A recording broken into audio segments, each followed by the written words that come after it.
That's what's wrong. Okay. So why is it? Okay. Oh, hang on. Okay, here we go. It was lagging. My apology. Okay. I think we are going to be live in just a moment here. Yes. Yes. Are we going?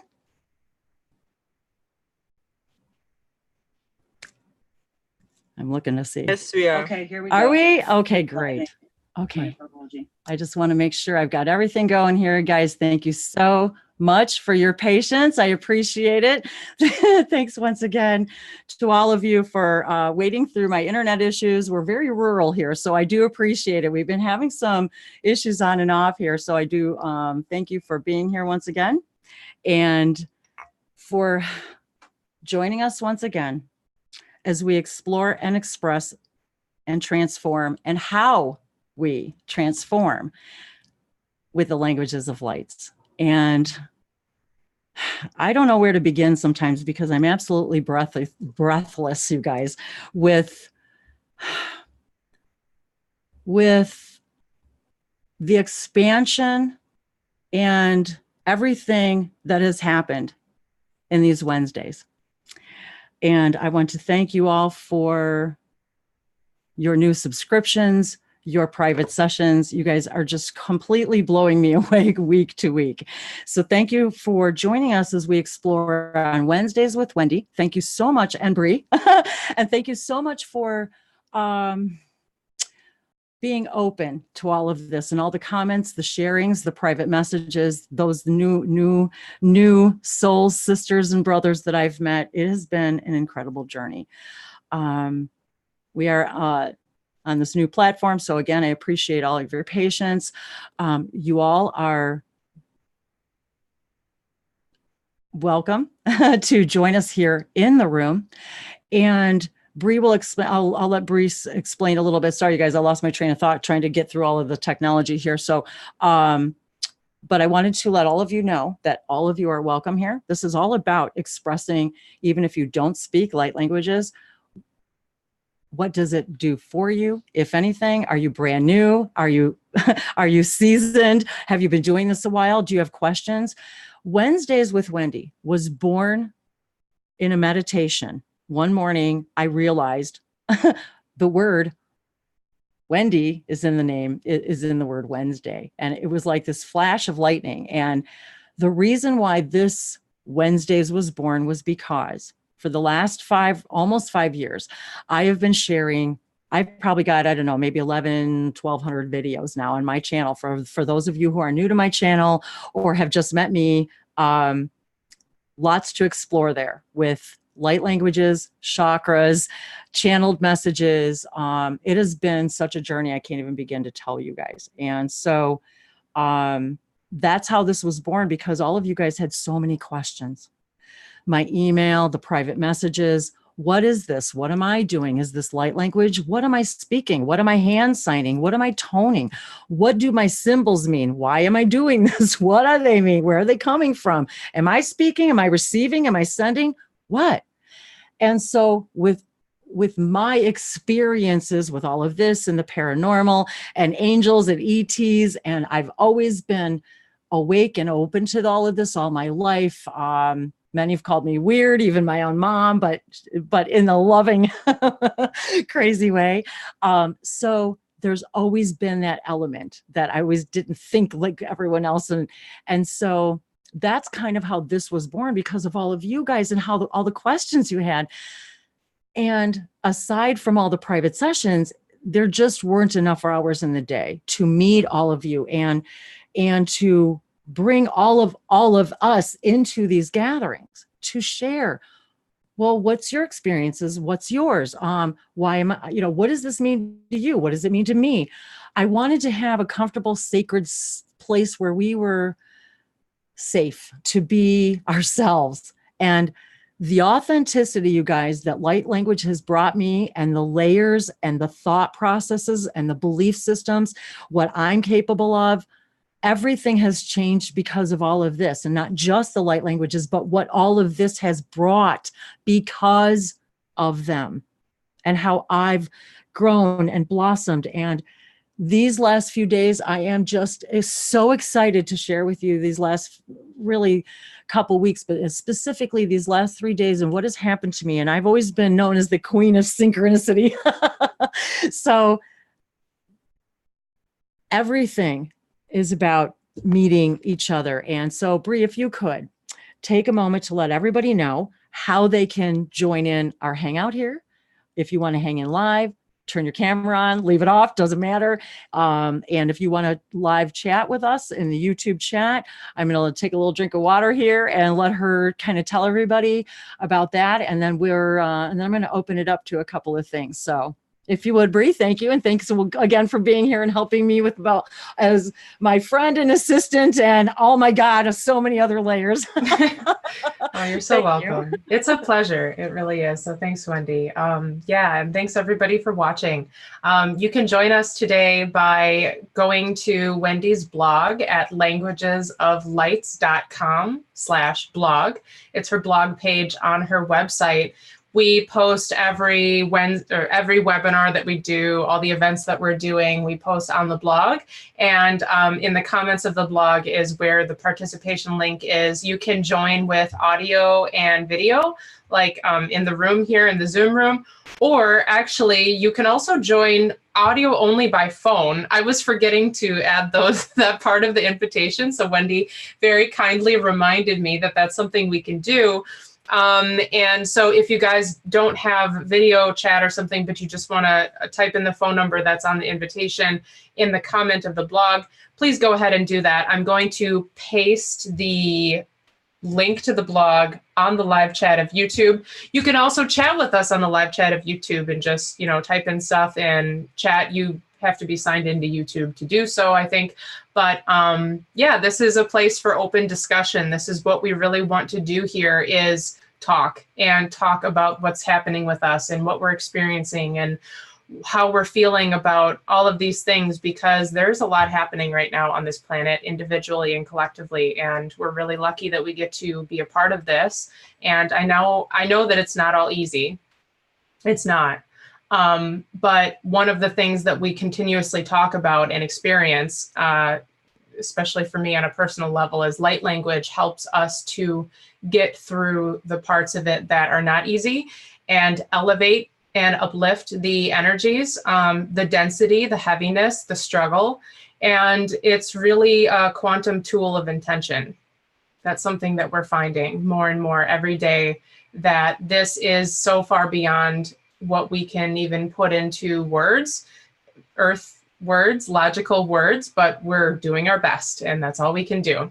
So with that said, I will paste the link in here. You guys can chat with us. Let me know if you guys have any questions. We're watching the YouTube live chat, so we want to include what you guys are saying into our discussion here today. So Wendy, I'm personally quite curious what it is that you are so freaking excited about. It's just been this past week. I haven't even heard. It's just been so much fun, you guys. And I have to say, it's the little things that are the big things.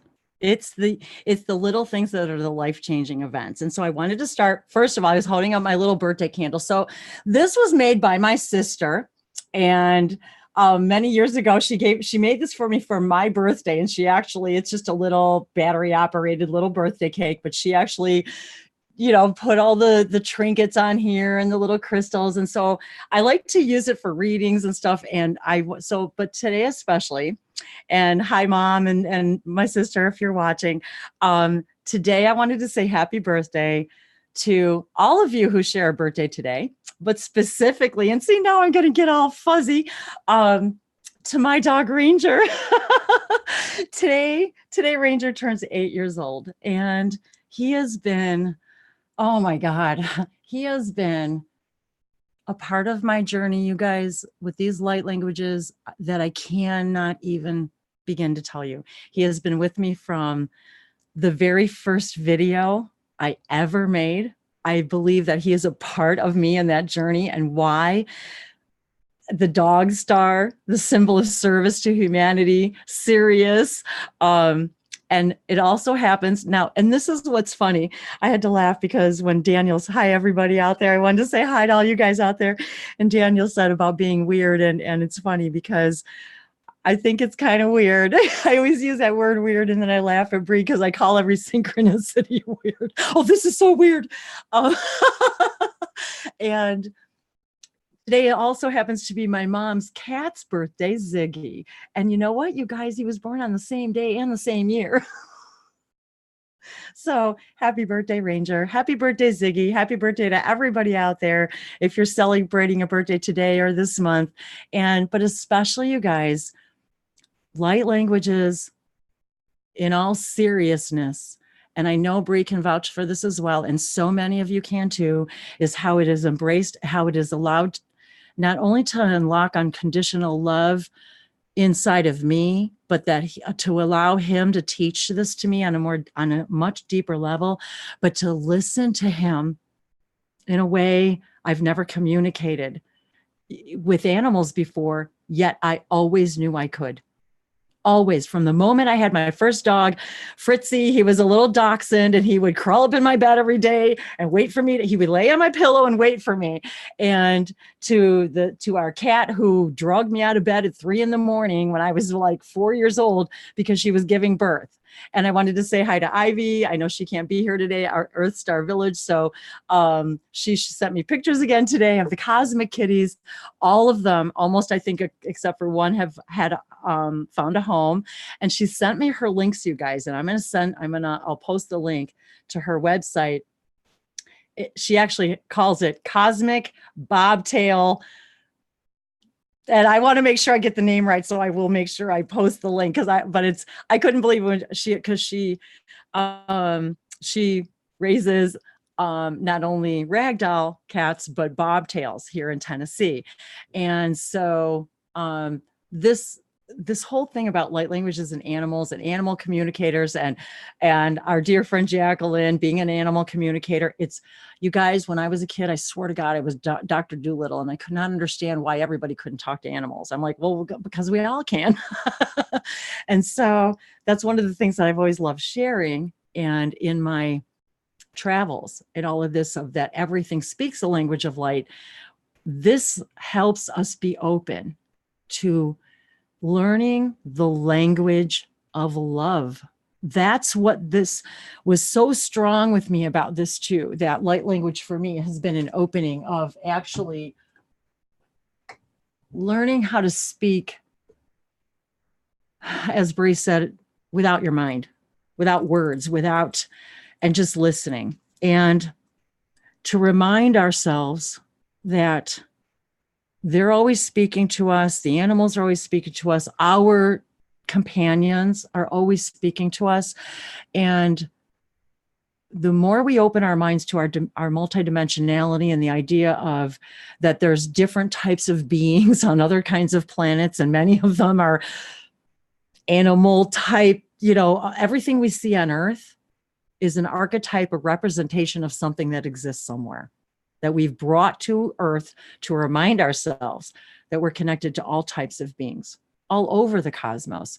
And I have been communicating with my guides and my dog, and I found this in the grocery store, you guys. This looks a lot like my dog Ranger. If I had a picture handy, I would just do a screen share, but this looks a lot like him. So this is one of the things I love doing when I go to the grocery store, is finding these little representations and archetypes, and then and even for other people. So I buy them for lots of other people. So this is Franklin.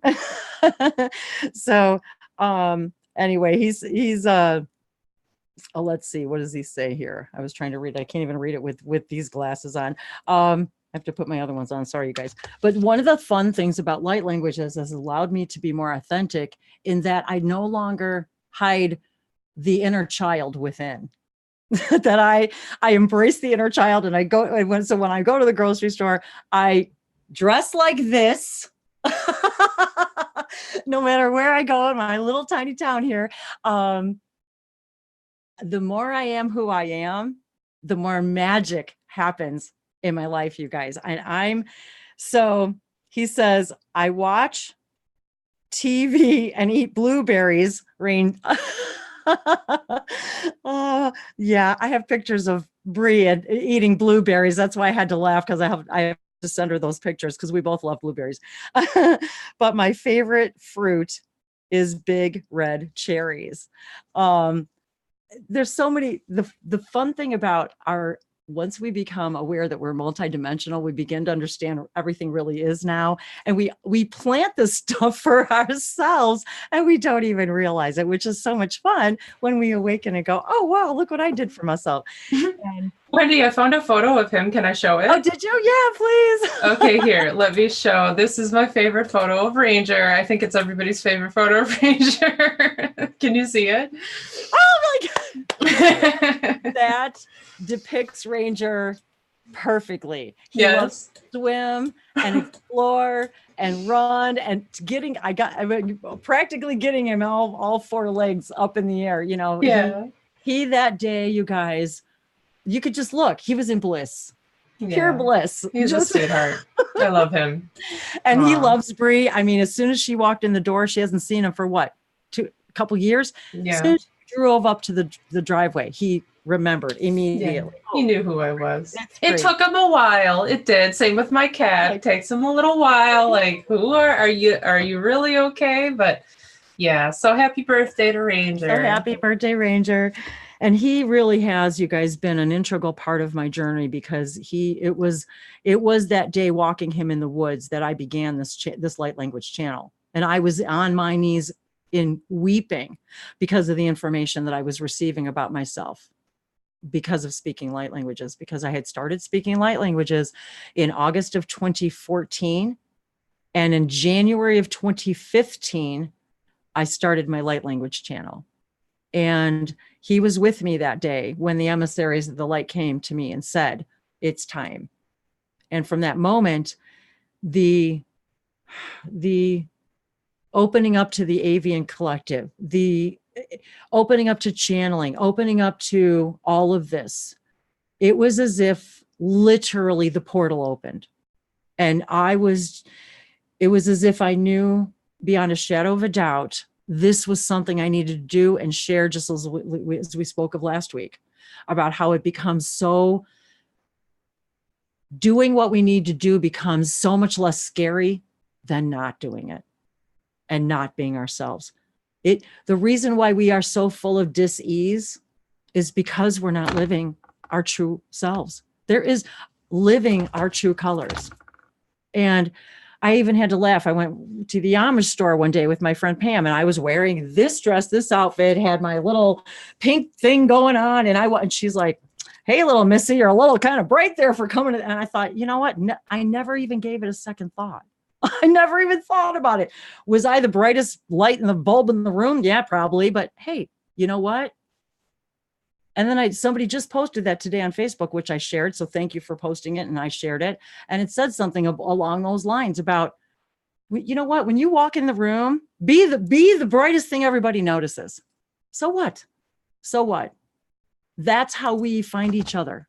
And I don't know. Did we count, Bree? How many are we on now? These last I have no idea. Okay, we started on June 5th. And I remember that because 6 and 5 equals 11. I'm a birth path 11. Love all you guys who, every time I go anywhere and start talking about numbers, that's how I find my tribe. And so I think this is number 15. I just counted because I put them all in the blog. So this might be number 15. And what's funny, you guys, is 15, I'm looking down at my journal right now, and on 9/15 was when this whirlwind of synchronicities began. But I wanted to back up just a little bit, because several weeks, it's been quite some time now. Wow, what was it, July, August? Ranger has been having some issues. And I was like, just some skin things, and I wasn't sure what to do. And I've been, talking to him, and what do you need? And it was interesting, because then I was trying to think of all of the things instead of actually listening. And I was getting to the point where he was in such discomfort. He had been to the vet and been on antibiotics and all this stuff. Right. So finally, the other day, he was just in such a state that he was clearly uncomfortable. And so I had been bandaging him and doing all this stuff. And it just, anybody who has dogs understands my plight. So, and finally I heard in my head, do what you know how to do. Like, almost like, you know better, and you're not listening. And it was like, so I laid my hands on him, and on the parts that were giving a problem. And I said, you know what? That's it. I'm turning on the healing, and I'm turning on the receiver. I'm like, and I sat there with him, and it was funny because I could tell I actually had to take my hands off of him. He started to twitch. It's like, stop it, mommy. It's like, it was too much for him. And it was like, so I could feel him receiving it. And then I knew when to back off a little bit. And then I said, it was as if I said, you know what, please, I'm open. And I told Bree this. I said, please, I'm open. I said, what does he need? The weird part about this, you guys, is for weeks, I've been hearing this in my head over and over and over again, but I wasn't connecting the dots because I thought it was for me, which it might still be, but I kept asking my guides for me. Is there certain things that can help me? I kept hearing Ormus and Organite and monoatomic gold and colloidal silver. And I kept hearing all this stuff, like in the back of my mind. And I kind of was busy and kind of put it at the back of my mind.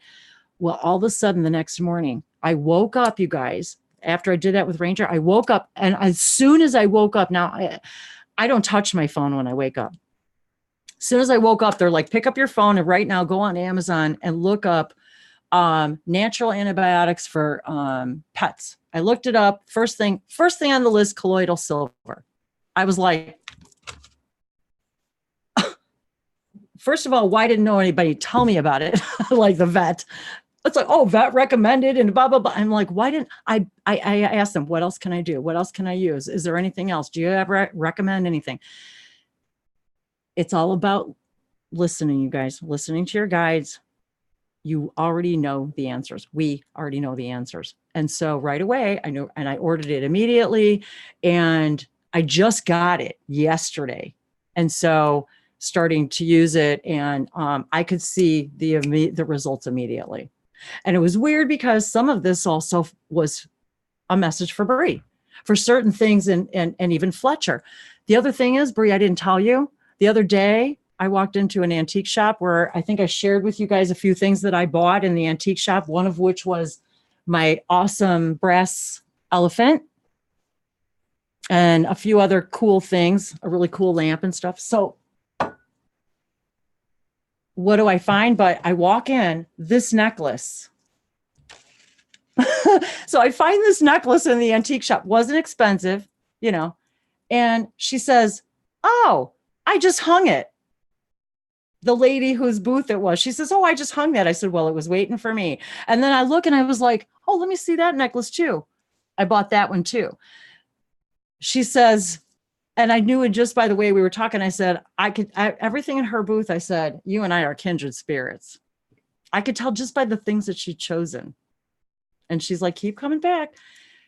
And the day I saw it, I said, you know, that's going to be fun to wear with my fun dress. Now, mind you guys, this dress is really old and it's like falls off because it's getting stretched out, but I don't care because I love it. It's got stars and flowers and it just speaks to me of the cosmos. And it's just like me in every way, shape or form. So I wear it as often as I can.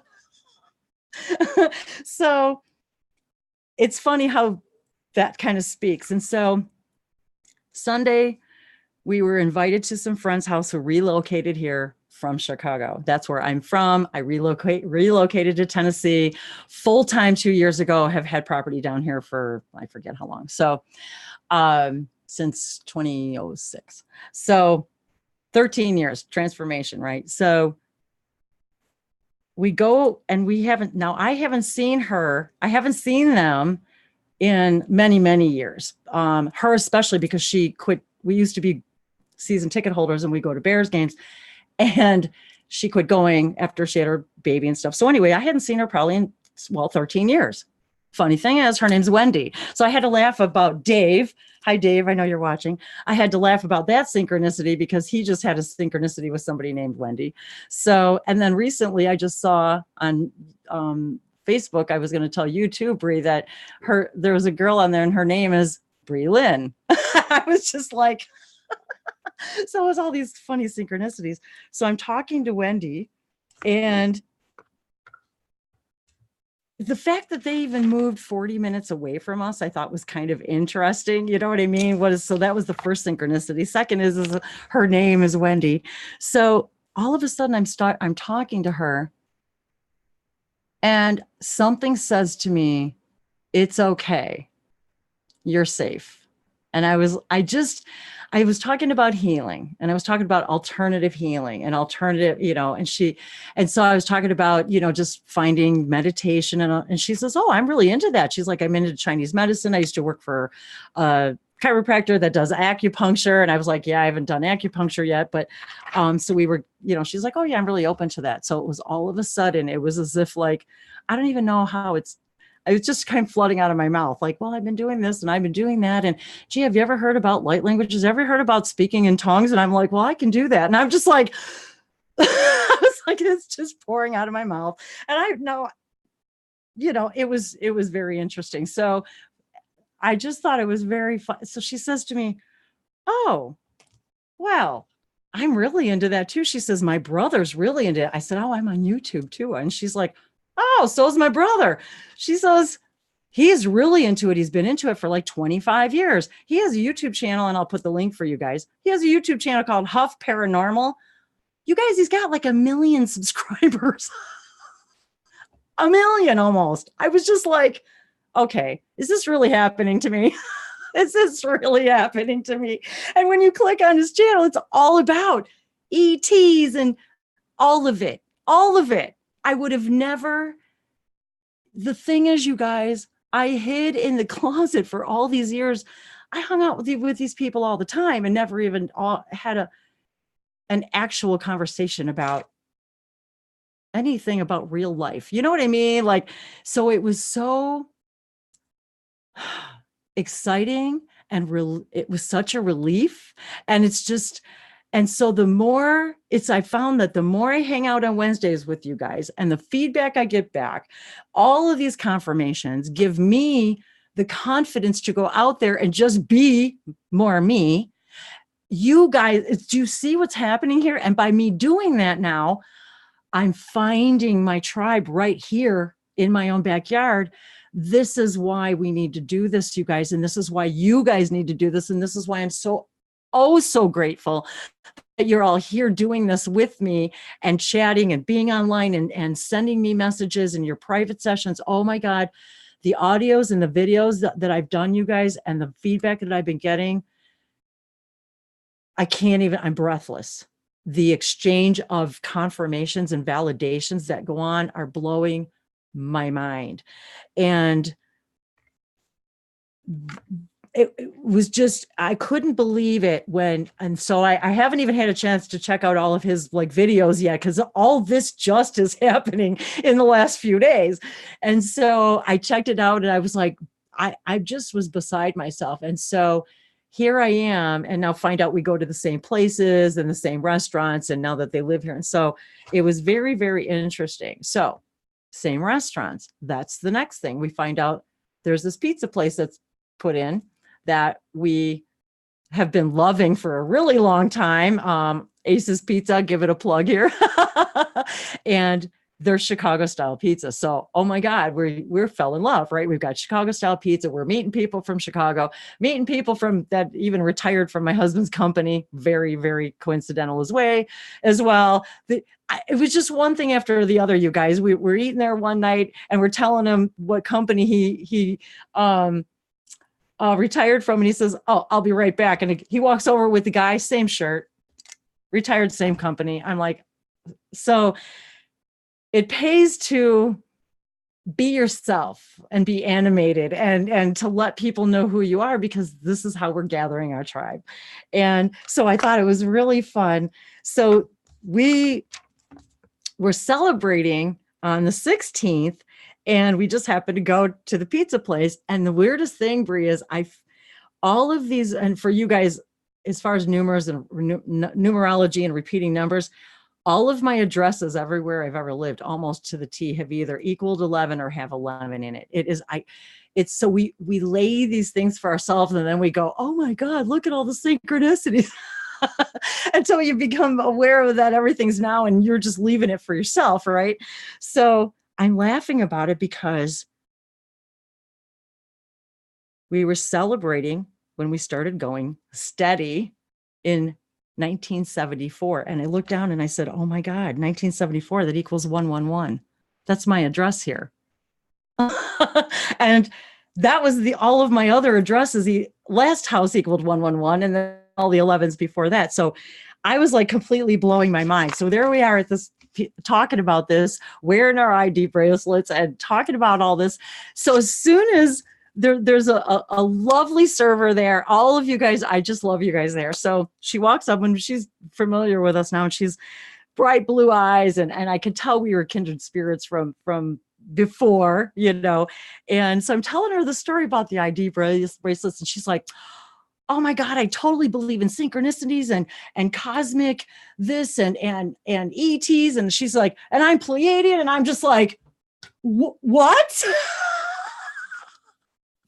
I was like, I wanted to cry. I was like, oh my God, you're speaking my language. She's literally, I said that. So Sharon, if you're watching, so you guys, I'm tickled, like I'm bubbling with excitement, right? Because this is like day 2. So I'm like, oh my God. So she's like, oh my God. And I know these guys and they do meditation. She's like, you mean to tell me there's 4 of us now?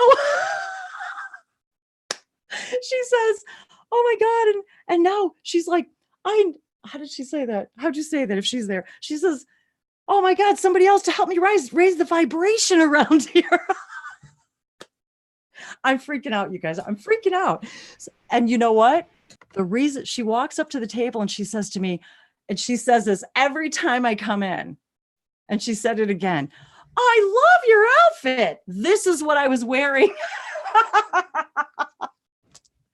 And I'm just in my pink leggings and my pink, and she's like, I love what you're wearing. And I was like, how you doing? And all of a sudden it was like the floods as soon as she said Pleiadian, I'm like, oh my God. I whipped out my business card, and I'm like, so I gave Wendy my business card the day before that. Then I gave it to Sharon at the, hope she doesn't mind me saying her name. Oh, well.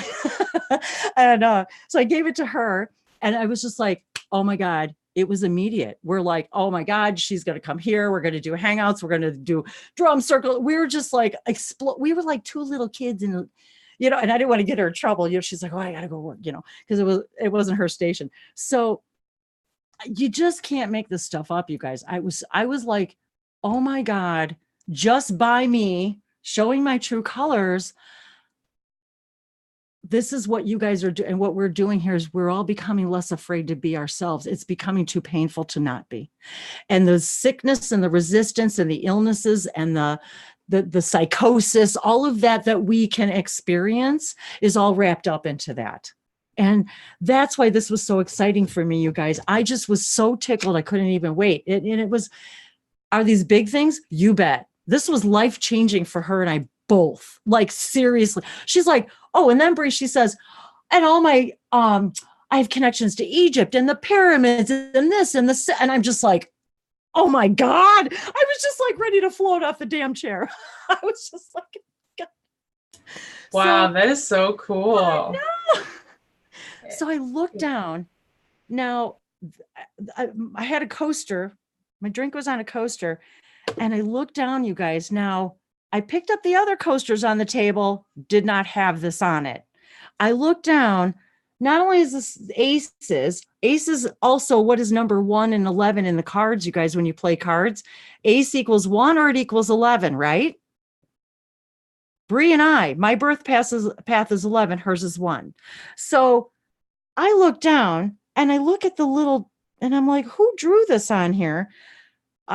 look at this at the bottom. I turn it upside down. I'm like, WW and a pyramid? Come on. Come Okay, that's funny. on. I'm like, that's funny. No, and no. And what's also interesting about that is I used to draw lines like that over everything, all my notes in school. I drew either tornadoes or I drew that. I have a light lines language, like that. I have a light language page of nothing but these, you guys, all different shaped. I mean, this, I wish I would have taken the time to find it, because I will find it and I will show you guys, and I will post it on my blog, because then I look at the back of it. Well, it's little watermelons. So I'm sitting in the car and I'm like, well, I'll be darned. Looks a lot like my leg. I even took a picture of it in the car with it laying on my lap. I'm like, oh my God, you are hilarious. And the color and what I'm wearing. I'm like, yes, come on. So, wow. Totally, girl. If you are watching, oh my God, I sent her the link last night. And I'm like, here's the link. So, oh my God, this is what I'm talking about, you guys. It was like hanging out with Wendy gave me the fuel for yesterday, or for, Monday, for all of that. And it was just out of this world. All of the other synchronicities that were happening. So then what was even funnier, you guys, I forgot to tell you, on the way to the restaurant, I had been wanting to drive through the state park here because they've torn down the old hotel and they're going to build a new one. The funny thing is, you guys, I live right near Paris, Tennessee, where I used to live up north. I had my entire home kitchen in stuff from Paris and France. My aunt's been there. I had a beautiful linen wall hanging from her from France. I had Parisian stuff all over the place. I've always felt some attachment to the French and the Parisian and Paris and France. And so what do? I moved to a place a few minutes away from Paris, Tennessee, of which we also have a miniature Eiffel Tower. So that was really interesting. So I'm driving through the state park, and all of a sudden I hear in my head, I'm looking at, they rent out this, and there's this like place to do like bands and stuff like that, and cabins, and all of a sudden I start hearing retreats doing, and I went up in the grandstand and I said, wow, this would be a nice place acoustically to record some light languages. I was like, this would be nice. And it overlooks the lake. It doesn't overlook it. It borders the lake. So I was like, wouldn't that be neat to do light languages in here? And wow, I could do some really cool videos. And then I started hearing like, oh, you should get people together and you could rent cabins and you could do this and you could do fires. And I'm like, oh my God, all of this was happening on the way to that restaurant. And then I meet her. Then she tells me about these guys who that do meditations. And I'm like, and then I was like, oh, and I want to get a drum. And it was, I was like, I'm still like floating up because of all of this, because now it's like, okay, we know now. So if you guys are out there, you're in our area, this is why we need to be more open and authentic. And so if you guys are in this area, or, this is why we do this. And so I was so excited to share that with you, especially because each thing was leading to the next thing. Hi, Shell. And so it was very interesting how all of that transpired. And then, and I even wrote that about the coaster and everything. So then yesterday, Bree and Dave will be very happy to hear, I finally went grocery shopping. It only took me till yesterday. But if it wasn't one thing, it was another, or if it was the heat, it was something. So anyway, but see, you guys, then I knew, because I didn't go till yesterday, the way everything worked out, the way everything, I'm talking the way we did the baskets, the way they got through so that we were checking out, And right before we checking out, I turn around and I see all this stuff there, and I'm looking for things to decorate my studio with that I'm going to eventually be doing, you know, all of this and videos in. And my love shack, she shack, cabin, whatever you want to call it. I turn around, you guys, and what do I see? This little wall hanging with a crystal ball. You are full of magic. I'm like, oh, that's mine. That's going to the cabin. I'm like, okay. So I was like, oh, I love watching her rake leaves. How awesome is that, you guys? So it's got like, I don't, the light's really bad, but it's got the zodiac behind it. And I'm just like, oh my God. So excited. So, I'm getting ready to go and getting ready to go. Oh, and I didn't show this to you guys the other day. I found this in the dollar store. That's the book, Bree, the mermaid vibes. So I found that at the dollar store the other day. So then I forgot something. So I have to run back to get something, run back to the thing. And I turn around and I said, oh, what is that? I didn't realize till after I picked it up that it's the shape of the Ouija board thing. And look at it, you guys. Now, these are Halloween decorations, by the way. I'm like, oh no, that's going in my studio. Oh my God. So see how much fun it can be even living in a small town, you know, when you're aware. And so I'm just so excited, right? So I go to check out and I start talking right away. I look at the girl, and you're going to love this, Bree. I look up and I start chatting with this girl, and I don't even know how we got into the conversation. Maybe it was because of this stuff. We were checking it out, and I don't know. Who knows? So, and I said, oh, I remember the total amount of my bill equaled 111. So it was the way the numbers were arranged. It didn't actually equal 111, but and I said, oh, look, 111. And she looks at it, and it took her a second and she's like, recognized it right away. And then I had to laugh because as she's showing me the receipt at the very end, it says, how much did you save? $129, 111. So we're having strike up this very quick conversation as we're checking out. And I look up, well, her name is Sarah.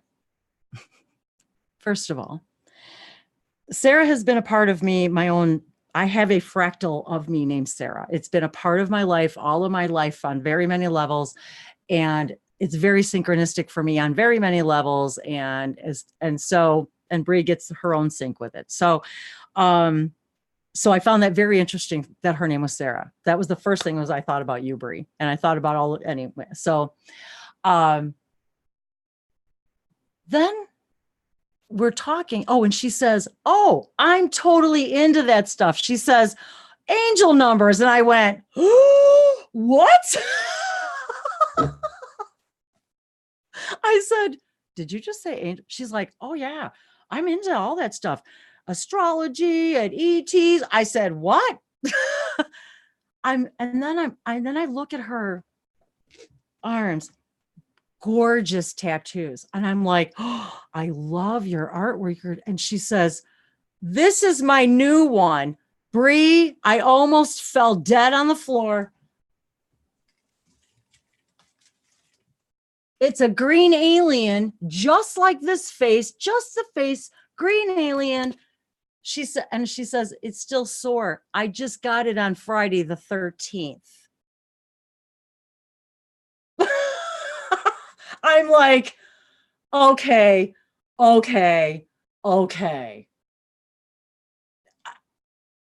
And I'm like, I whip out my business card and I hand it to her and I said, if you're ever not working and you want to watch us or hang out, here's my channel. I was like, this, you guys, this is, for those of you who don't know, this used to be a Frisbee that I took away from my dog because I heard it scream, permission slip. And I swear to God, I've used this thing to connect to my Shikani and you name it. I've used this guy to connect. even though it was a dog toy and it's almost torn up to shreds, but I saved the face because I was like, okay, no, this is staying with me. So here's to you, Sarah. Oh my God, you guys.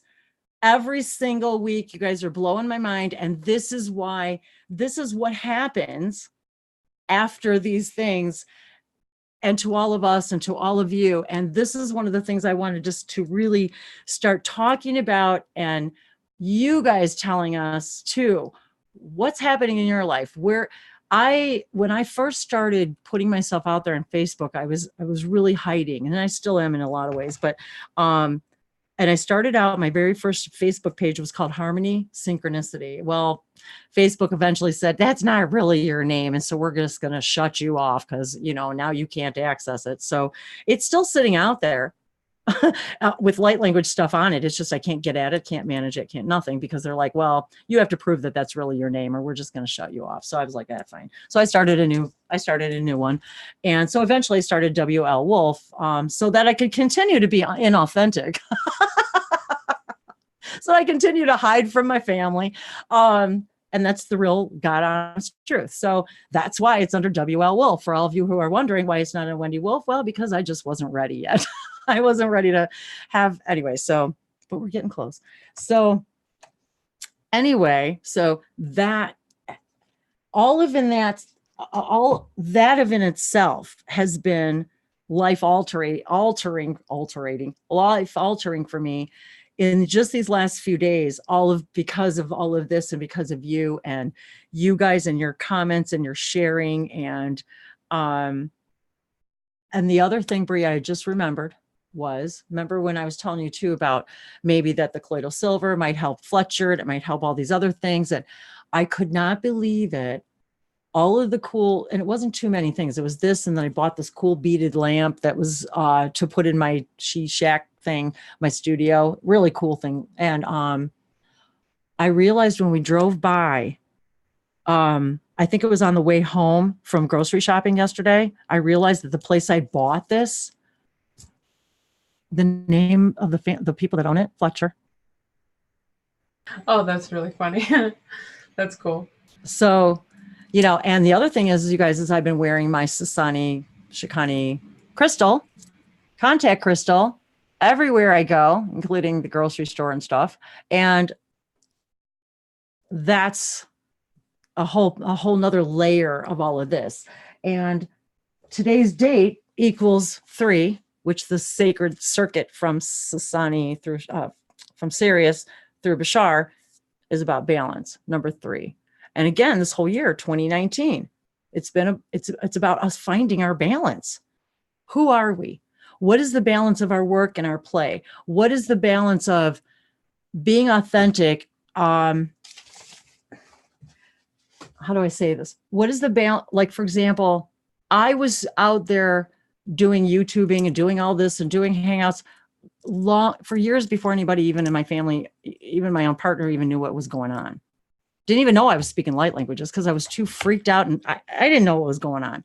So that's one of the reasons why I wanted to do these gatherings, is to take out that freak out, is to make this is our soul speaking to us, and to show how these things connect us. And even today I was guided, as I often am.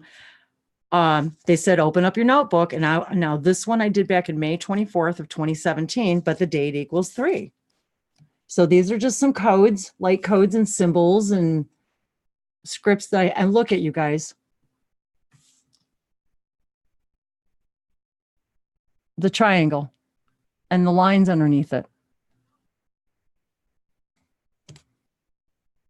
So, and then the other one I found, also the date equaled number 3, and I opened right up to it.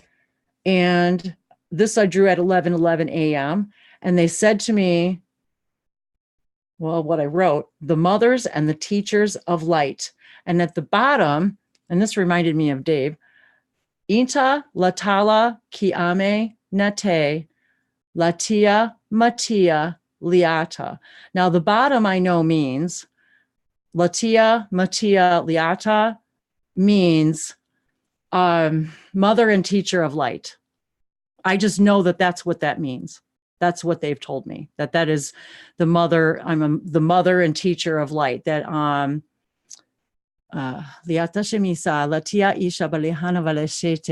it's almost like it's like it takes it to another level, like the cosmic mother, the cosmic vajote mateasha teachers of light. But I felt like this was like part of you guys today. Like these messages were for us today. And a lot of times this happens where I draw this stuff and I don't even present it anywhere for months or sometimes never. And then all of a sudden it's like, oh, pop out that one. But that's what they told me that day. I mean, that's what I wrote. And so it's also about trusting your balance. And how do we find the balance between being authentic and still moving through the process of becoming that and honoring our current belief systems while still honoring our growth and finding that balance of how can I be myself in this, in how can I be myself in this way?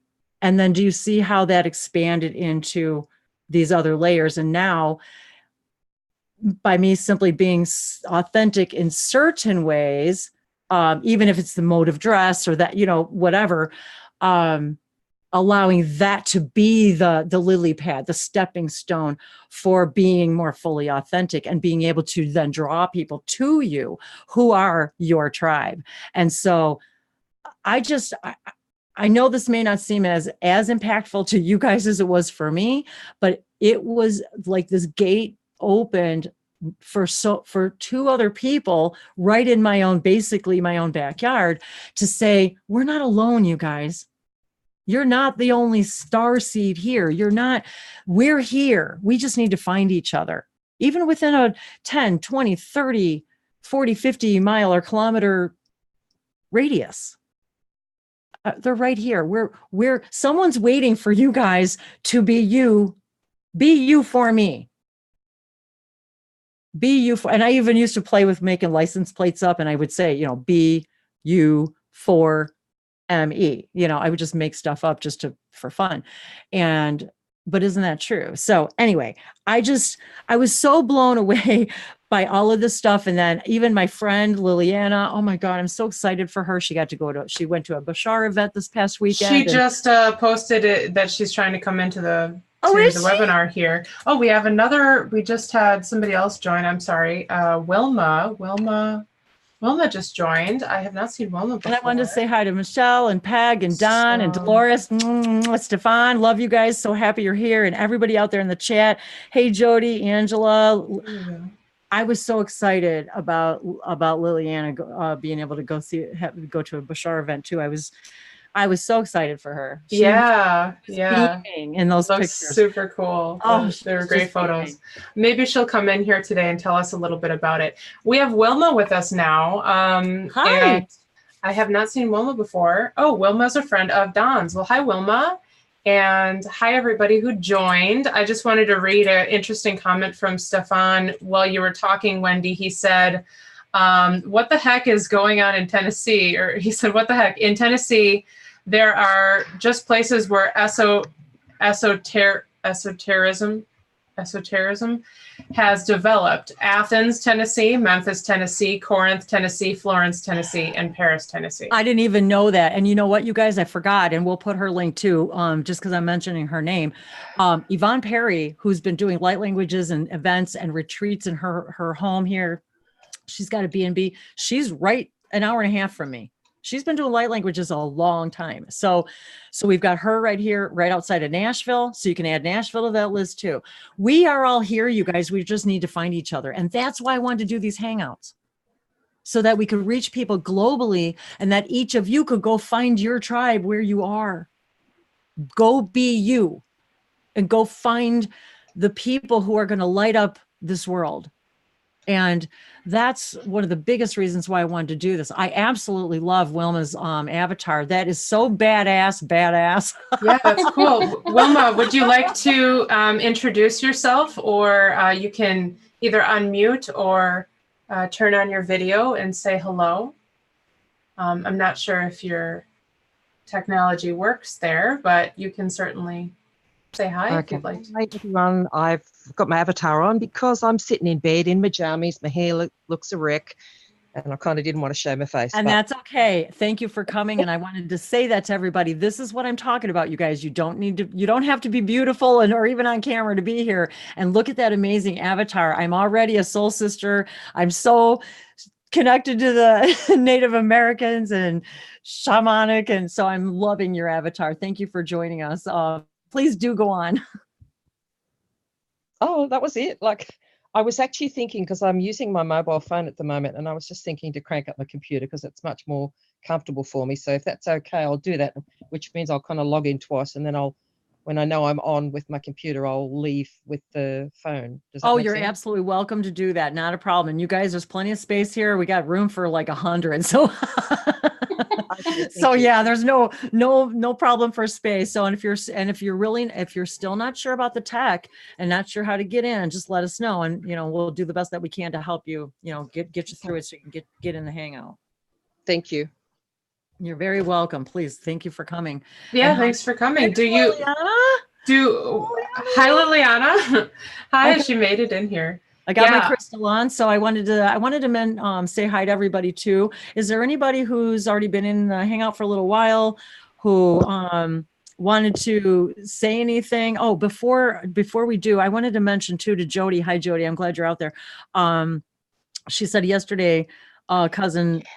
She hasn't seen in a while, in over 20 years, came and picked her up, and we walked into her house and it's crystals and Native American stuff everywhere. And even Jody had a situation where she had posted on Facebook how the people next to her, I guess bought the property and were cutting down the trees and stuff. And she was really, really upset. And she's been planting gardens and flowers and stuff and been posting them. And I've been so happy to see all of your postings. And so, I could definitely feel your distress, and yet it was interesting because I saw even in just a couple of minutes how she shifted the reality in which she said, well, I did speak to him and he knows how I feel about it. And so he's going to leave a little bit. And so it's like, if we can learn that we can shift our perspective and really create the reality we desire, instead of settling for the one we think we're capable of, it's about empowering ourselves to move forward and move through it and realize we actually can create the reality we desire. So good job, Jody. That's awesome. I just wanted to say hi and congrats on that and on that too. So, yeah, and there's Liliana. So let's see. I feel like doing a blessing really quick. And then, so I was going to see if maybe there was any questions or comments. We did have a question. Okay, please do. Go ahead. Earlier today, I don't know if Blue Star 44 is still watching, but they said, I need advice. I went to a market and bought crystals, but shortly after in the market, I walked past African masks with bad energy with my crystals in my hand. I feel like I should toss them. No. Now, meaning that the masks, because the masks of the African energy, are you feeling that's negative energy? I think that's what she meant. Is she felt like they got tainted by walking through that negative energy. But crystals can be cleared. You can clear energy of anything. Well, I was curious as to what was the definition of negativity about the masks? Are they meant to be negative, or was it just an impression that you received that they were negative? I'm not getting that vibe. That's why I'm asking. I'm just not getting that vibe from those masks. So I was just wondering, what was your feeling or definition, or was it displayed as something that was supposed to be for ill will, that kind of thing? So, well, it was in a market. So maybe Blue Star 44 just said yes, but yes, that you were getting negative. Oh, yes, that you were getting negative energy, or that it was displayed on purpose for that purpose. I'm not sure. There's also, of course, a delay in There's a when we're delay. talking and when they see. And when they get the message. Yeah, I get that too. So, but yes, that's a good point, Bree. And this is what we need to remember, you guys. Crystals can be cleared. Anything can be cleared. Water,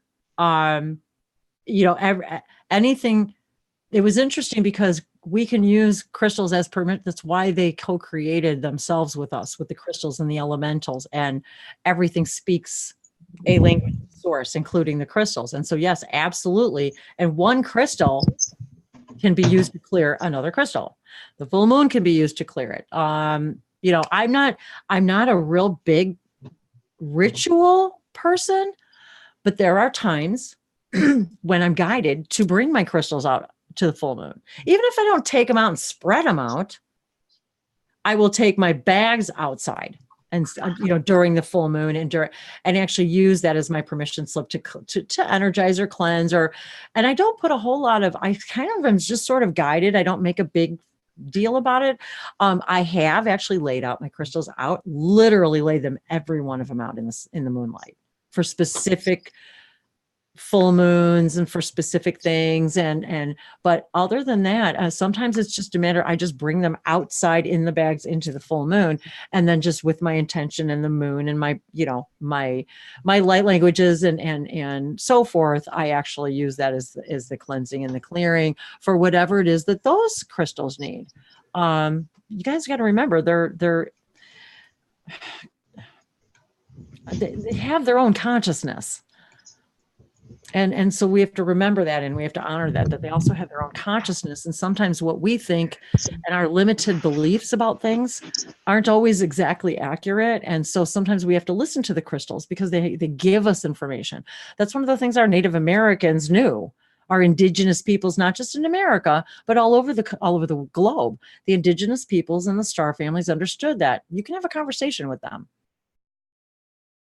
And I even told Bree, while I was waiting for the colloidal silver to come, my guide said to me, well, do what you know how to do and bond with us, bond with the colloidal silver, and ask it to start its work. Ask it to start its work before it even arrives. Because remember, okay, guys, the bottle coming in the mail, just a permission slip. It doesn't matter what it is if it works. We created it. You created it. I created that bottle shipping here from Amazon. I created that as a permission slip to connect and heal my canine partner. It's a permission slip. So let's go into a little bit of detail on this, because I know when I first began, I had literally no understanding of what you were talking about. In this conversation, I could not grasp what the heck you meant. And so Blue Star 44 said they had horns. The masks had horns. And so I think that's maybe why she was feeling bad energy. But horns, I mean, I'll just, animals have horns. Right. Well, and also antlers are representative of the deer. The deer is one of my power animals. And, so good point. And I don't know. Antlers are, sorry. Oh, go ahead. No, go ahead, Bree. Antlers are representative of extending to the higher dimensions and having a larger antenna. You can think of. Horn is a symbol of power. Stefan had said in the chat. So there's a lot of places we can go with this, but then I wanted to get back to the sage. So I'm sorry. What were you going to say? Oh, and so we're talking about the permission slips as far as, so in other words, basically what that means is we as a physical being create things in our reality, whether we buy it, acquire it, receive it as a gift, save up our money, or it doesn't, every time we have something and hold something, it's right now. It's like we've created it right now as a permission slip to give myself permission to reach a higher level of understanding about myself and my ability to connect to something. Crystals in our planet are used to give us permission to more fully connect with our guides, with the earth itself, with other powers. We've come to understand that crystals, just like the crystal skulls, oh, I just had it. Just like the crystal skulls hold information, light codes, information. So we understand that each one has a different vibration, different color, different energy, different purpose. Yet each of them, we're co-created with us, with the elementals, with the blueprint, the matrix, very high level vibrational stuff going on here. Every one of them, when we buy a crystal, hold a crystal, crystal balls, how many, crystal balls have always been part of that idea. I have a small crystal ball, which I also use as permission to connect to higher things. So when we say permission slips, this was brought to me, this idea through Bashar, where he said, you guys, every single thing, whether it's a thing, an item, an object, a ritual, a practice, a method, a process, everything is a permission slip that we give to ourselves to give ourselves permission to explore more of who we are and to connect with the cosmos and our earth in ways that crystals, remember, you guys, come from the earth, right? So it gives us that ability to ground our energy and connect with the earth. And each one of those we have decided in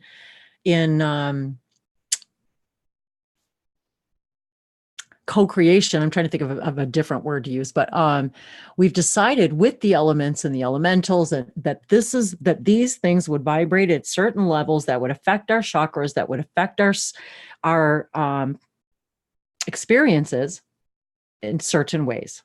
And so we use them as permission to connect with that, or to say, balance our chakras, connect to our guides. Certain ones are used for different things. And so this is where Bashar brought to us this idea of what permission slips actually are. And so, for example, this crystal that I purchased from them, it's got their family's insignia on it. The idea behind these, or anything really, all of these are permission slips for me to connect more to all of you, to connect to my guides. Every gift that I receive, I keep with me here so that I can connect with all of you and your energy. And so I use that as permission to connect. I use the pyramid as permission to connect to the Syrians, to my higher self. I use the pyramid as a permission to stack my jewelry on, that I actually embody and empower and vibrate my jewelry at a higher vibration while it's resting there, that when I put it on, whether it's for a private session, whether it's when I go out into the world, whether it's when we do these hangouts, because I believe, because I'm using it as an intentional permission slip, I believe it, therefore it is. As above, so below. If you believe it is, you're giving yourself to permission to believe that will do that for you. And so I truly believe that. And I also believe that this helps all of you and us connect to our Syrian family, to that higher dimensional, unconditional love and information, how we can navigate through our lives more harmoniously and love ourselves every minute of every day. That's why I do this stuff, so that I can project that out there. All of these are just permission slips for all of us to do that. And we use nature as the biggest permission slip we have to connect with all of the cosmos and all of creation, because every single thing that we see here on Earth is an archetype or an example or a vibration, a resonance, a frequency connected to everything in the cosmos. Everything. Each one a different way, a different language, a different verse of the symphony of source. That's how I feel about that. Does that clarify that idea a little bit more of what a permission slip actually is in my experience and how I've come to understand it?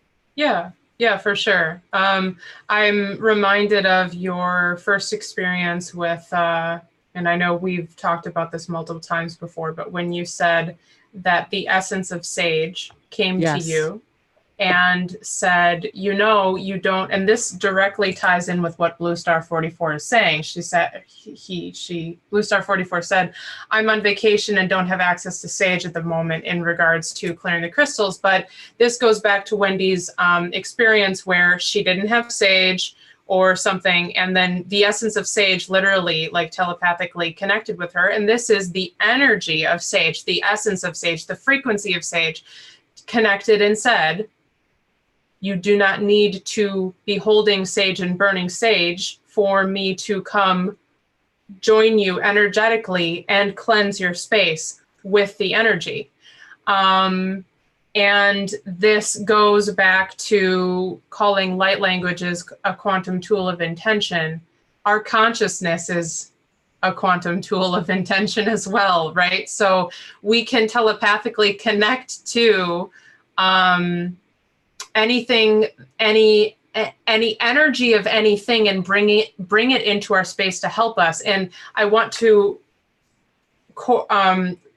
tie this back in with the beginning of today when Wendy was talking about silver and colloidal silver and the messages that she was receiving about them being able to help her dog and my cat and my friend who's very sick right now. So the message about colloidal silver was, or the essence of silver, as she said, connected with her and said, hi, I know that you ordered a bottle of silver in the mail and it's coming to you, but you can take the energy of the, how to explain this? The energetic field, you can create an energetic field of the frequency of silver. And you can place that field anywhere that you need to help. And it is through our intention. It is through our conscious focus. So all of this, I hope this is making some form of sense because it's a little bit hard to put into words. You can bring through the cleansing energy of the ocean, the cleansing energy of sea salt, the cleansing energy of sage, the cleansing energy of selenite, right? And you can bring it through into your space and you can cleanse energy without having, let's say, a physical object to do it with. This is, this goes into the energy because what are we talking about? We're talking about clearing energy. Well, you can use energy to clear energy. Other types of energy to clear energy or cancel it out. So I hope that makes some sense because you did a really good job of explaining that. Really, really, really good job. I'm going to take you guys up a notch and I'm just going to see if I lose you or not.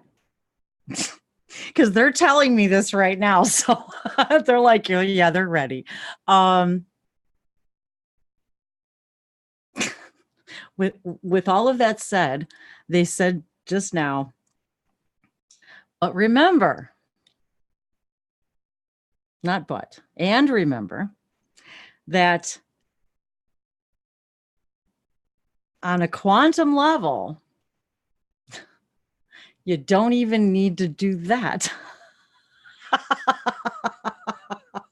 So, because we can experience something or not experience something.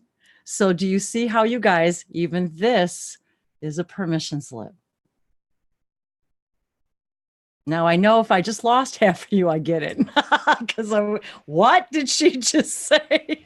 Okay, well, my understanding of what you're saying is essentially shifting into a reality in which that is not occurring. Correct. Okay.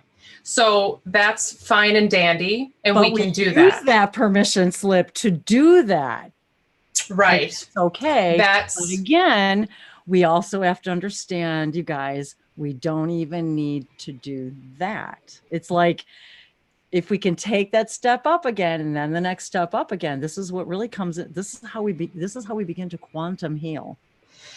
I agree. And a part I would like to add about this that I've personally experience too is sometimes, okay, how do I say this? We came here as human beings and incarnated as human beings on a low vibrational planet that is very dense energy, to experience the journey and excitement of remembering that we are creator beings, creating all fragments of every moment we experience as being different parallel realities that are all forming together to be a strand of what we experience as a moment. If that makes sense. So Yes. Hearing about this information and like, oh, wait, I can shift into a parallel reality. Yes, we can. And there are incredible tools out there to help us shift. And light language is one of them. Light language is one of the tools to assist us in our intentional shifts into realities of different energies that we choose to experience, that we want to experience, rather than us unconsciously creating realities we don't want to experience. So for instance, if we're walking around unconscious all the time and, oh my God, I'm so worried about this, and oh, the meteor is going to fall on my head, and I just know because I was told by NASA that there's meteors out there and they're going to fall on my head. And then you're like walking around every day being afraid of a meteor falling on your head. This is not a good example at all. This is not real enough. I don't think meteors fall on people's heads very often. Oh, okay. Hold on. What I'm trying to say is, I apologize. What I'm trying to say is, when we are functioning from complete unconsciousness, we are doing things and thinking things and saying things and emitting things that we have no idea because we're unconscious. We have no idea.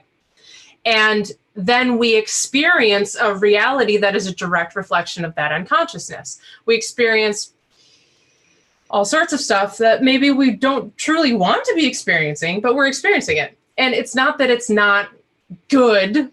It's not that it's not important or like we should be judging it as this is wrong and this is right. It's that that's what you're experiencing in those moments. And then as you raise consciousness, you can shift and say, oh, but I can choose now. Now that I know I have a choice, I can choose something else. If you're in a really bad place and you realize you have a choice, then you can choose to move yourself. And this is consciously and physically. So, yeah. I like that. I thought it was a good explanation. It really was. I mean, well, and the hard part about this, like for me, is obviously I love learning about the quantum aspect of it, but we also have to be easy on ourselves. If you are not, okay, like if you're like, I'm going to shift into a parallel reality right now. Okay, it's not that you can't. It's just like, what I'm trying to say in all of my is don't judge yourself and don't beat yourself up if you're not there right now. If you don't wake up tomorrow and, oh my God, the angels are singing and there's flowers growing and everywhere and my life is perfect. We're here.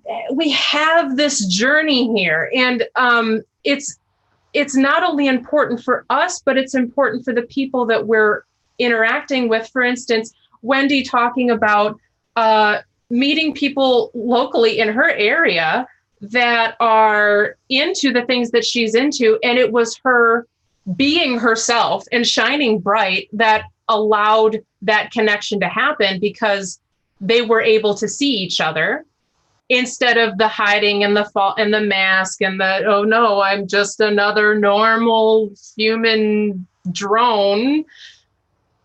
So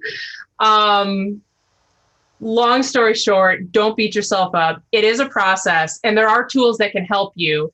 And if it's not going the way that you want it to, maybe you can try something else. And sometimes it's more about letting go and letting the universe kind of co-create with you and putting your intention out there, but then also knowing that it can be so much better than you can even possibly imagine. And that's what the universe, the cosmic mother, the all that is always wanting to create with us, is that more amazing, more unimaginable, more incredible version of reality. And from my understanding, setting intention, being very specific in the types of things you want to experience or have, but not attaching to it, and then, okay, it's going to happen, believing it's going to happen, that is what is able to bring it in.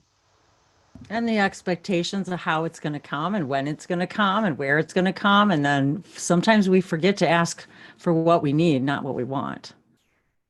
Oh, she's got she's holding up a picture. Or Don's holding up a picture. What is that, Don? Oh, look at the rainbow on there, you guys. Ooh. Oh yeah, that's cool. Did you take that photo, Don? That's cool. My wife took that photograph. That's a picture. Wow. We were out for a walk, and that's a shot of Gaia and me together That's in the awesome. same photograph. That's awesome. Oh and my gosh. Archangel Michael told me to go for a walk that day. Wow. We had both new phones, and it's unique in the sense that I seriously doubt there's another watcher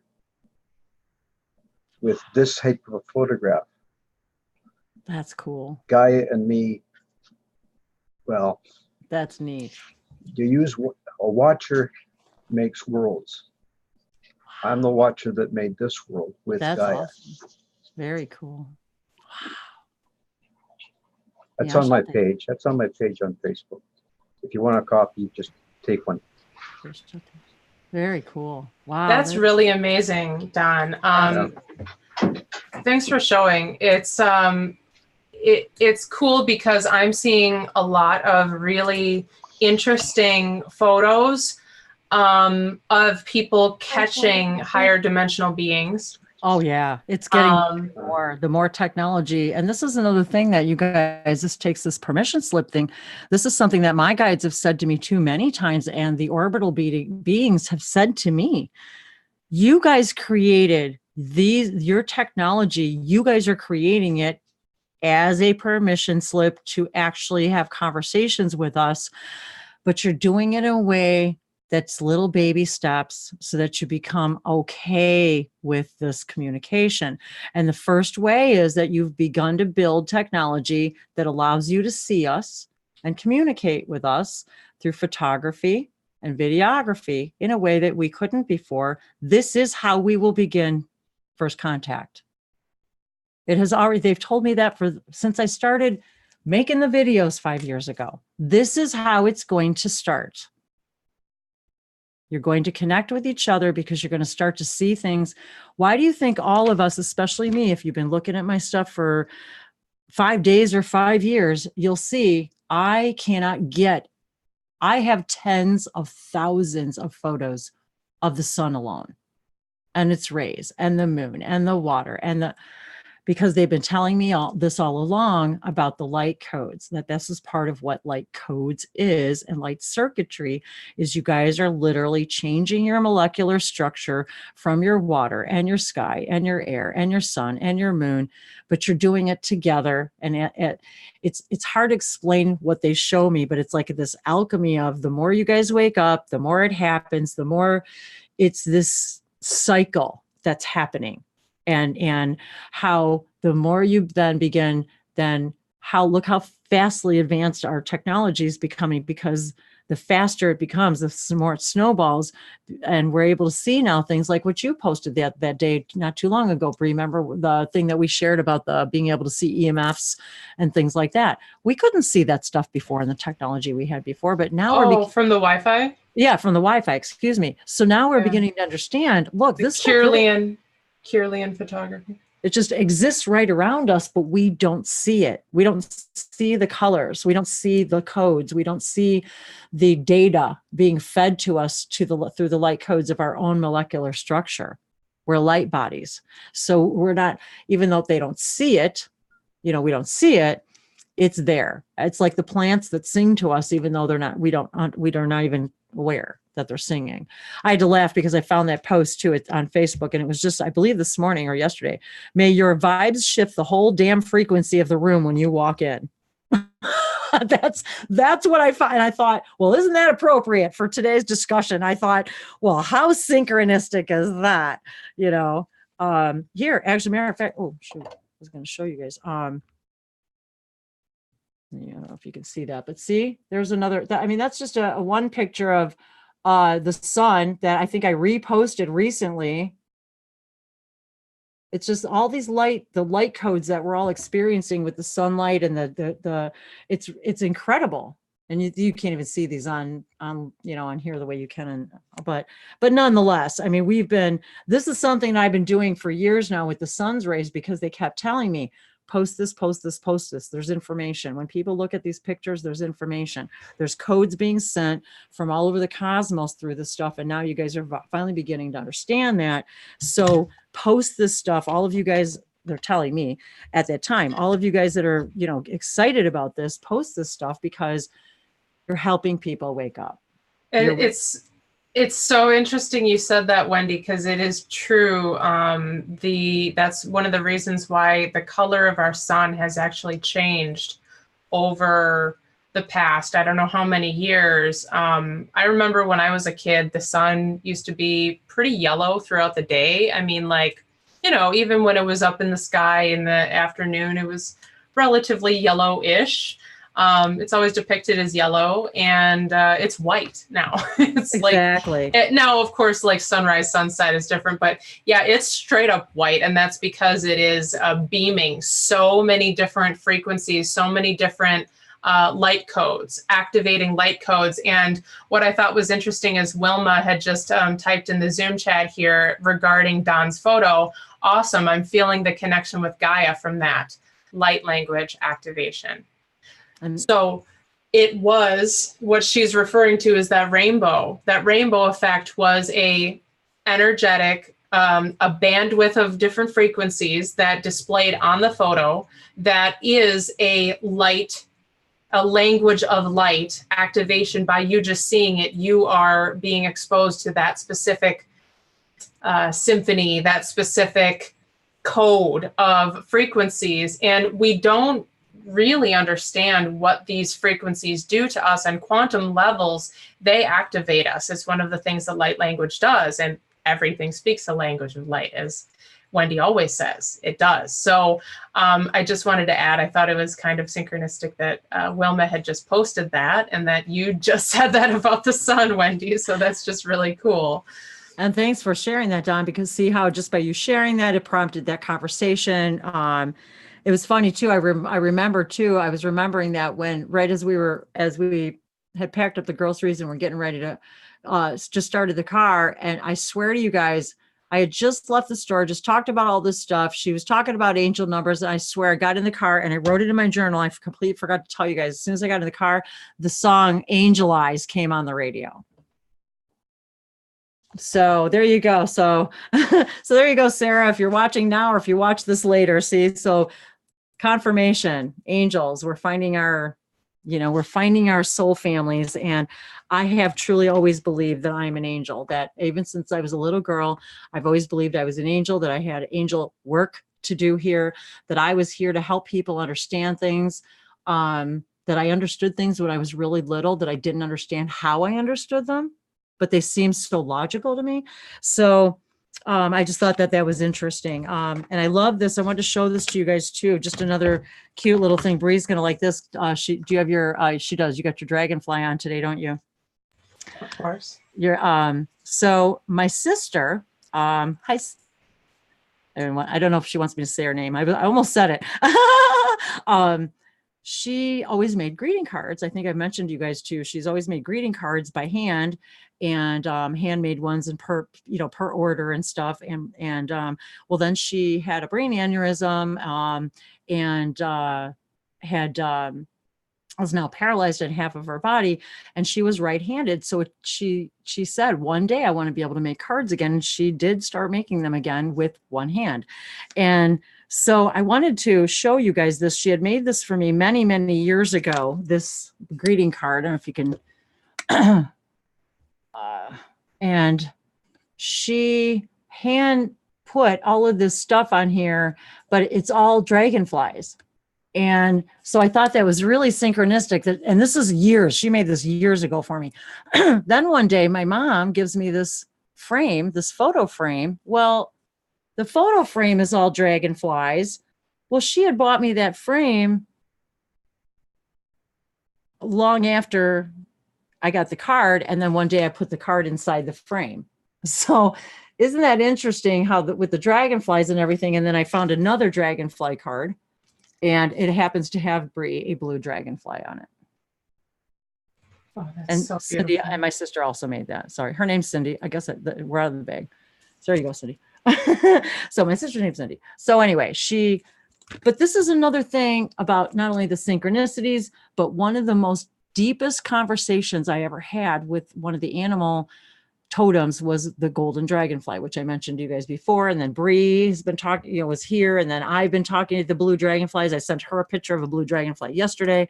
So a lot of us, Jessica, that's been in the Hangouts before, she was sending things about dragonflies. And so Alicia has a dragonfly guide also. Oh, see, and I've actually had a couple clients who have dragonfly guides that I've let them know about. So there's something about that dragonfly energy, that archetype, that is very, very strong with all of us right now. And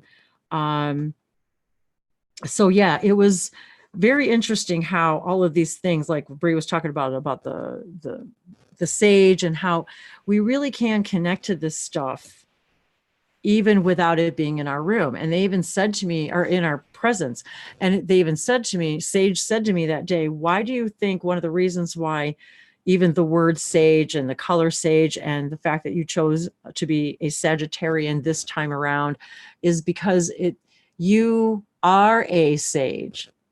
And so a wise person. And then all of a sudden I was hearing the owls, you guys, the other day. I think I mentioned to you guys about the owls. We were talking to the owls.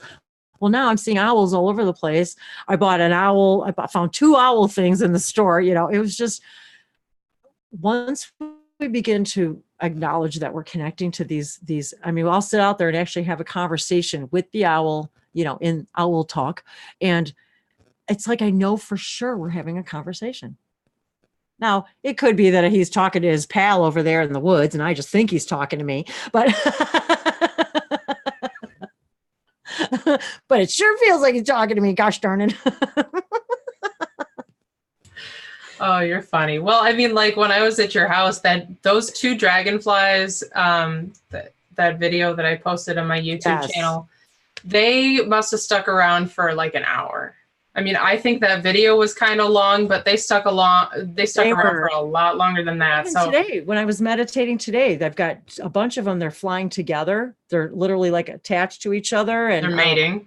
I guess they're mating. Yeah. So, but they've been all over the place, flying around, attached to each other, and landing on my legs and my yoga mat and all kinds of stuff. So wow, having a party. Yeah, I wanted to share that this really cool article. I'm going to put it in the YouTube live chat. So I just saw this the other day. The largest insect that ever existed was a giant dragonfly. They found a fossil, and this thing is massive. I'll put let's see, I'll put the size in there, but I just think it's very interesting. So anyway, I wanted to see if some of the people in the room here wanted to chat. We have lots of people in the room, and I'm sure that people want to talk. And you mentioned too, Bree, I wanted to really quick, Maria, I saw Maria out there too. Something you said too about some salt crystals. This came to my mind, you guys, that salt crystals and Himalayan salts. And, I still don't, my house is in a remodeling stage. I haven't had a bathtub for a couple of years. How I would long to soak, in a Himalayan salt bath. However, what my guides have also come to understand is that not only can we connect to, everything, like Bree said earlier, the salts. And it made me realize a couple of things that I wanted to share with you guys. If you don't have the actual salts or Epsom salts or Himalayan salts to actually lay in the bathtub, that doesn't mean you can't invite them into your awareness. And I even still will use like the body wash, or I buy the bag of salt crystals, the Himalayan crystals, and I literally put them on my hand and scrub my skin, scrub my face, scrub my body. If you can, put them in a little foot bath and put your feet in a bowl or in a little, and let the salt crystals come up through your feet and connect with Gaia. Remember where these came from, you guys. You're connecting with the Himalayan mountains, the chakra point of the planet, when you are connecting with these salts. And whether it's sea salts or Himalayan salts, you're connecting with Gaia through these salts. These salts came from her. And again, if you can't afford to buy them, or you don't have a bathtub or can't soak in them, or whatever the case, do what you can do. How can you bring that clearing energy of the salts? Even if you don't own it, then bring it into your awareness and ask them to be with you and clearing and cleansing.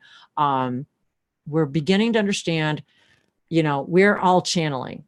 I am a conscious channeler as well as a semi-trance, if you want to call it that, but I am always there, always present, because I want to be connected with my guides when we're talking. So there's a part of me but then honestly, you guys, I can post a video, don't remember a word I said. I do not remember them. Very little. So anyway, yes, I would love for somebody, if you guys wanted to say hello. I don't know if you want to go in a specific order, Bree, maybe as people came in or people got to go, or however you want to. Okay, well, if you guys want to click the raise hand feature so that you can raise your hand, and then it's easier to know who wants to talk and who doesn't. Otherwise, let's see, I would like to actually ask Wilma here quickly, because she is here for the first time. What brought you here? I am assuming that you know about light languages. You are friends with Don and Dolores, so that would be my assumption. Okay. Do you want to talk a little bit about yourself? Yep, sure. I'm here today because Don actually sent me the link in a messenger message. I've been aware of Wendy's, Wendy on Wednesdays, but I always thought it was way too early in the morning for me because I'm in Australia, and then I get kind of confused with all the different American time zones because you've got 3 of them. And so I kind of thought it was like 1 o'clock in the morning or something for me. So I remember thinking, oh God, I can't do that. But then when I got this link and it's on now, and Don sort of confirmed that it's on the same time each week, I'm like, oh, geez, it's 5 o'clock in the morning. I can cope with that. Like, screw 1 o'clock, but 5 o'clock's fine. So I might join more often. Well, thanks for getting up so early for us to look, when I first started getting up at 5 o'clock for Zoom meetings, because most of them are all based in the US, it was a bit of a shock to the system, but now it's quite normal. I'm like, 5 o'clock, yay! But there are other ones that are on like 1 o'clock, 2 o'clock in the morning, and I'm like, yeah, nah, can't do that. But 5 o'clock has just become quite normal for me now, I'm fine with it. But something to say, I popped it in the chat. We're talking about, you had the conversation with the owls. So it wasn't an owl. I mean, I have encountered those as well. I haven't had conversations with them, but not so much owl. We have a bird here that's called a tawny frogmouth. It's actually a nightjar, I believe. And I live with my father. It's a little granny flat in the back of his place, and there's only about 12 feet between the back door of the house and the front door of my granny flat. And I heard this noise one night, and I kind of jumped up and went out. I thought my father's come out the back door and he's, gone asked to have a tit down the stairs. So I went out to have a look, and I didn't see anything. So I kind of actually, like, from the door, I couldn't see anything. I went out to actually had a look. What was making the noise? Like, something fell or something, there was a noise.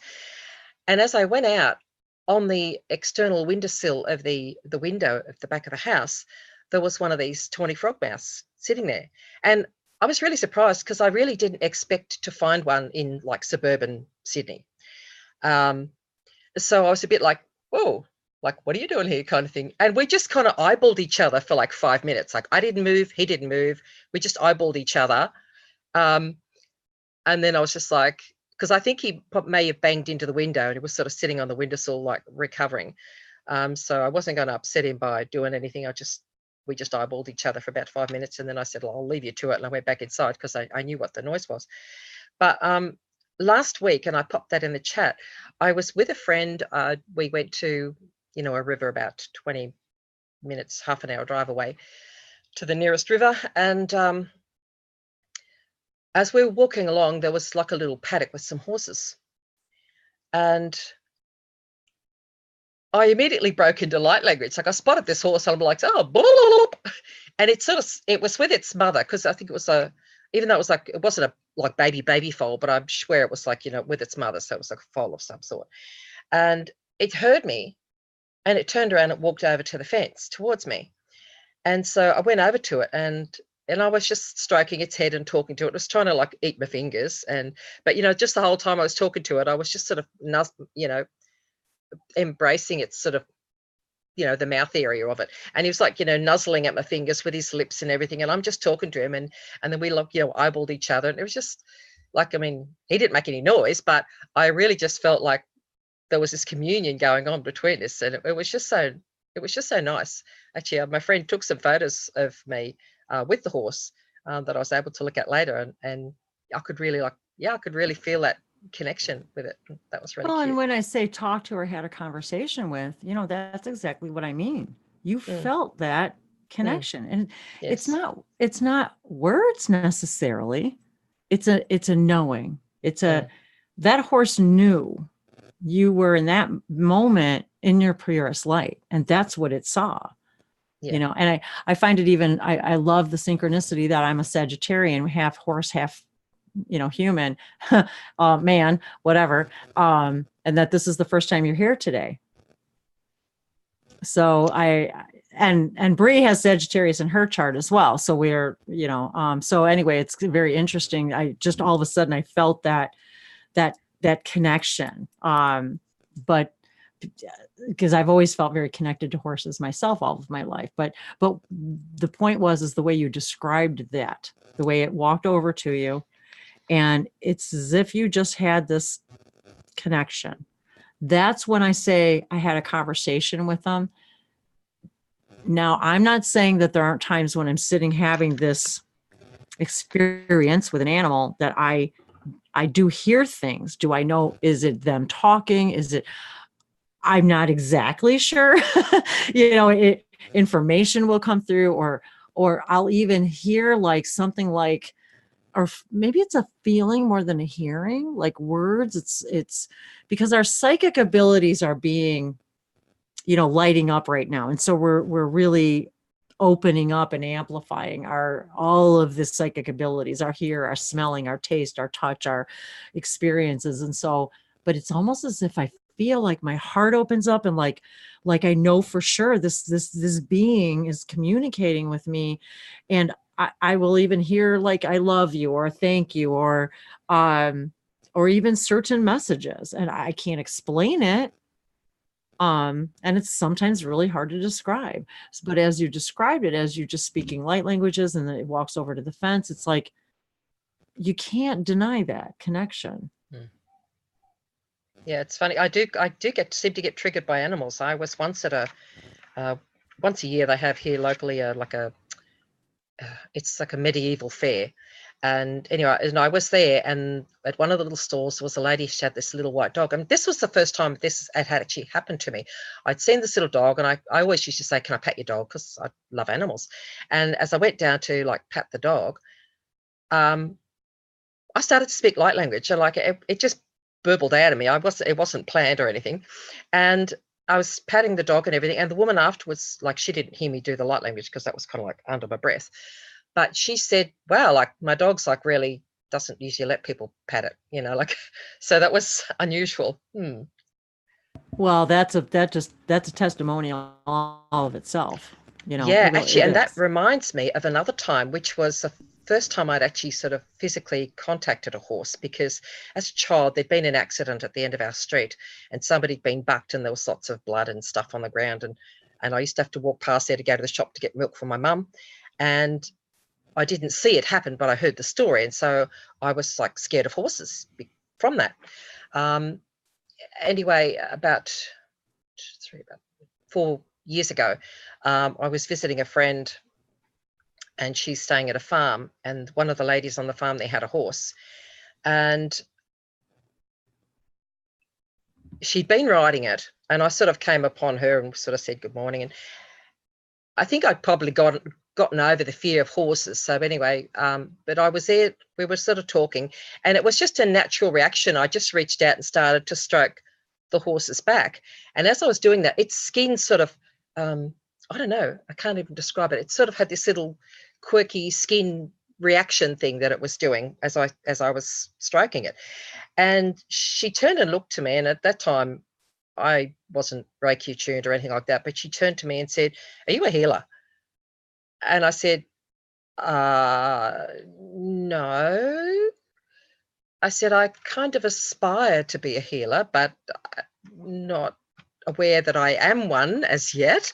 And she said, well, I think you are, because she said, my horse doesn't let anybody touch it. And the fact that it's letting you stroke it, and its skin's sort of doing this little vibration-y thing as you stroke it, she says, as far as I'm concerned, you've got to be a healer. So that was really interesting. It's just Wow. Yeah, how I kind of get triggered by animals. Yeah. Well, if that wasn't and how long ago was that? That would have been about 4 or 5 years ago. Oh, so it's been quite some time then. Yeah. Wow. So you've been speaking light But that language. wasn't light language. I didn't do light language. You weren't. then. Oh, okay. No. You were just, wow. When did Yeah. you start speaking light language? About 2 years ago. Okay. So it's been a couple of years. Wow. So that's a really great story, you guys. And, that is pretty incredible, because I would say then that's kind of a clear example to me of how, yes, animals can feel us. They know us. The fact that you were able to, that she knew that just by the way her dog reacted to you, and, oh, you must be a healer. And so, I really believe that us speaking light languages, I've done it with Ranger for years now, with all different kinds of things. He's had knee surgeries and all kinds of things. And, that's amazing. Thank you for sharing that story. That's pretty incredible. And I was going to ask you if you would like to share some of your light language. I wanted to mention in the chat, Dogs Drool said, I just started speaking light language 10 days ago when I was talking to my daughter's dog. And all of a sudden I realized what was happening and was so excited. So congratulations for speaking light languages for the first time 10 days ago. Oh my God. I remember how exciting that is and how wonderful that feels. It's like getting it's like getting a new toy and you're not sure what to do with her. It's amazing. So I wanted to say that thank you. This is just a whole nother example, you guys. I'm so excited. Thank you for sharing that. And the synchronicity with the French in the name. And you were just talking about all the French stuff in Paris, Tennessee. In Paris. And so, yeah. And the fact that some of your light language sometimes sounds like French a little bit. It does. It's like the angelic language. Yeah, a lot of that, I can't even explain it. It's funny that you said that about the angelics, because I sort of feel like when I start going that direction, some of it sounds like French. I don't know why, but would you like to share some of your light language, Wilma? Okay, hang on a minute.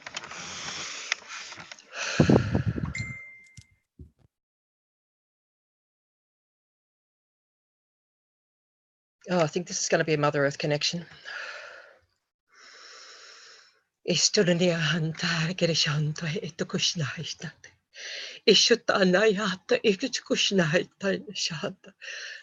I always get emotional when I channel that one.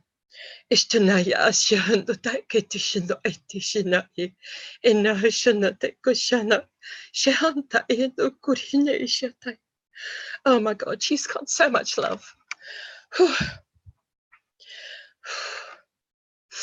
Oh, so much love. I understand.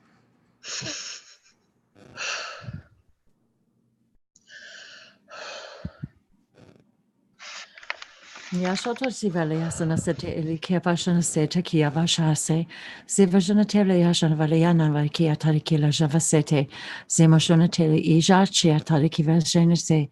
For those of you who may not understand what this experience is like, what she's having right now, and I know because I've been there, I cry a lot during speaking light languages. And since we're talking about dogs right now, and let's just say any companion that any of you have, Vashanatesha, in that way, Ga Vashanasete. If you could only imagine how just their existence in your life, how much you love and unconditionally love and appreciate what they give to us, even though they can't speak our language, they completely look to us for their complete care and trust. And we couldn't imagine the day when that little live soul leaves us. It's too painful to even think about. And those who have been in that situation, as have I, the way we feel when we look at our beloved animal companions and the love that we feel just at their mere existence is only a fraction of what the mother, the father source feels about us. Just a fraction. It's just a glimpse for us to even begin to understand what that feels like, that kind of love. And I'm so glad that Ranger has given that to me so that I can experience that. And I have children, physical, human children, and many hybrid children, yet that experience gives me something that I never understood about myself, even in an unconditionally loving someone, even I think as parents, we conditionally love our children because if you don't behave the way I want, or if you react in a certain way or act a certain way, it's either a reflection on me as a parent or you as whatever. There's still conditions. And yet when we can imagine what it would be, what we feel with our canine companions or any companion furry friend whatsoever, or even if it's fish or a snake or whatever, reptile. I've had them all in my home, all of them, reptiles and snakes and turtles and birds and dogs and all. And yet there was something about me and him, and even my dog before that, but there's something about my relationship with him that has changed my life. And so they're just saying to me for you guys to understand that we have this relationship with the animal collective to just give us a glimpse of what that feels like and how much we're loved, that we can experience even just a little bit of that, because even that sometimes is so powerfully overwhelming. Even we can't hold it all. So thank you for that. That really was a wonderful segue into that conversation, Wami. Thank you very much. And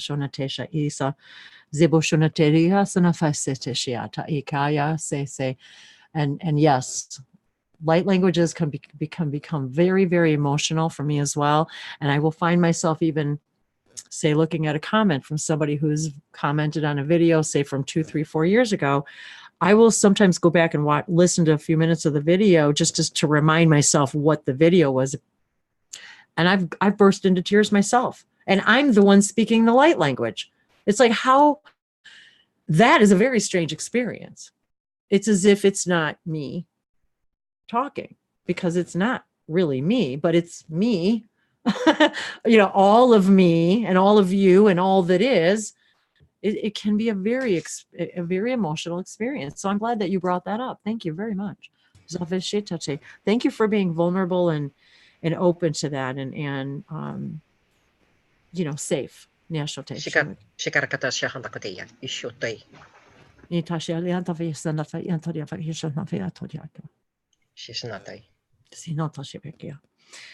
just an acknowledgement, you guys. It's like this acknowledgement of teacher, guide, but but we're all, each and every one of you in this room. This is an acknowledgement for all of us. So thank you. Bree, is there anyone else who'd like to speak and share? Thank you so much, Wilma, and thank you so much for being here. My pleasure. Thank you for joining us. All over the world, you guys. Australia now. Oh my God. And Croatia, and Ivan's in the room. Yes, he is. And Stefan and Liliana and just all of you. Thank you, Don. Just from all over the corners of creation. Thank you, Nyashote. Go ahead, Bree. Truly, truly. I'm not sure who would like to speak next. I don't see any hands raised. Shell unfortunately had to leave. She said that she had a friend. a friend came over for a picnic or something, which is cool. Picnics are good. So yeah, she said she was Yeah. clearing it, but it was so beautiful. Thanks for sharing your raking the leaves and the trees and Gaia. Here we're having this beautiful conversation today about Gaia and the Right. animal collectives. So that's awesome. And Liliana had just turned on her video when we were talking about unconditionally loving animals. Oh, let me put up. Look at the Look at the baby. Oh my God. Kitty. Oh, I freak out with kittens. I'm gonna just scream everywhere. Oh. So cute. Is that a new little kitten? Is that yours, Liliana? Yes, Did you just get it? I wanted to share my future cat, my Oh. black kitty. What is the name? I don't know. Just yet. My cat decided to have kitties, so now I have 3, and I don't know. I think I'm gonna keep this one. Oh, she's adorable.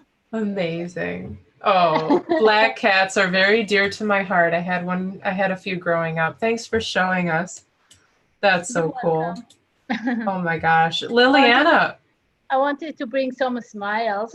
Oh, you Yes. brought smiles and squeals. And Squeals of joy. Squeals of joy. I love it. I wanted to ask how your adventure was, Liliana. You just had quite an adventure. You had beautiful photos. Yes, it was nice. It was awesome. I should say it was awesome. The energy was awesome. Wow. I met people from I mean he comes hold on. Let me put the cat. I'll be back. Let me put Okay. the cat back Okay. over there, and Sure. you guys can talk something. Okay. We're just dropping the cat off somewhere else, and we will resume later. Hey, Don, That's okay. thanks very much. Thanks, Don, for dropping in. Did you want to share any light languages? Or I know you don't have your hand raised, but I just wanted to ask if you wanted to give a blessing or if you have any comments about anything. Did you say me? I sure did. Okay. Parashi dedeshika tuishika pateshikuba zehe muatukia zehe wantangshubu the mohashi telequistu duramekeshin teiku talakashata tarishite tomotsufu bosa teledekeshtu tomoraka teleleku torana. Nishiati I Torana Tialaki Bashana Te Ekiasa Basote Ezamoshote Liaja I Tapasuno Savaliaja Ika Zeboshono Tevi Esha I Inkiata I Voshono Doa Alekia Vaja Evaja Nitiki Ingoya Valesha Supo Goenanakilekoa Avazoto Diamba Aishetse Eva tose se vashana tere ke savarakoya ke late shonsole zavashana tere ke savashinite iwakia elasete. I don't know. I'm seeing you right now, like niasote. You know those ribbon things that you do one of these dealies with a Krishna. Oh, reminds me, Bree, of the thing that John had. The light. What the heck was that thing called? The light whip. It's like LED. It has like all these tendrils on it, Yes. and then you can like do this flowy. Yeah. So our friend John, that was introduced to us through Dave when we were down in Fort Lauderdale at the event, and John came as well, and he brought this light whip thing, and you can find him on Amazon and stuff. But it was, I've never seen it before. So I was all of a sudden, Don, I started seeing you like with this light whip, like with the rainbows, but the light with the colors, but yet it was on a very grand scale. You know what I mean?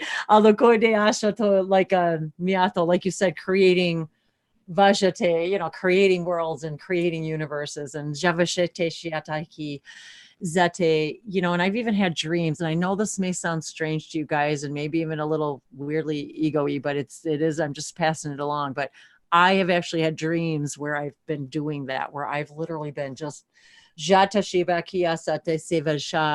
creating because I can. because it's fun, because I want to create, and I even joked about this one time. I said, I even created a purple planet just because I wanted to create a purple planet. So so I was feeling that as you were speaking, I was literally seeing this like light thing, and you like holding it like a just creating worlds and portals and things. There's no finer pleasure than just making worlds. That is It's true. very, very relaxing. Nice and quiet for the most part. Very relaxing, nice and quiet. See, you guys, we're not powerful anything. We're just creating worlds. And that's before breakfast.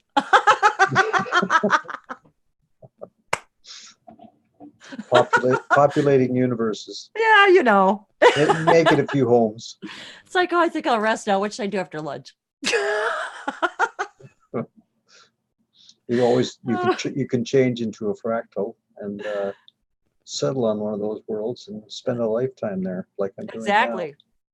And you know what, you guys, it's so cool about everything being now in parallel realities that you could spend a lifetime there and you could come back to Earth before you even left. That's how cool we are. Time travelers. So yeah, that's fun. So yeah, Lillian is back. Thank you, Don. Liliana. That was great. So do tell about, did you have a good weekend? So she went to Sedona for a Bashar event, and I was so, oh my God, talk about, I was so excited to see you took a picture with Daryl. Oh my God. Yeah, it's the energy that you feel over there. It's just like such a, it like I'm still having this. I mean, it has been 3 days since I came back, and it's like I'm like really happy. Like I'm like, oh, it's like everything is blossom, everything is nice, and it's amazing how, I mean, the theater was full. Like he did not have seats. There was people from Australia. There was people from Japan. I mean, the girl that you see next to me, she is from, I think she was from China, and then the other one was from that part of the world. There were a lot of people like that. So I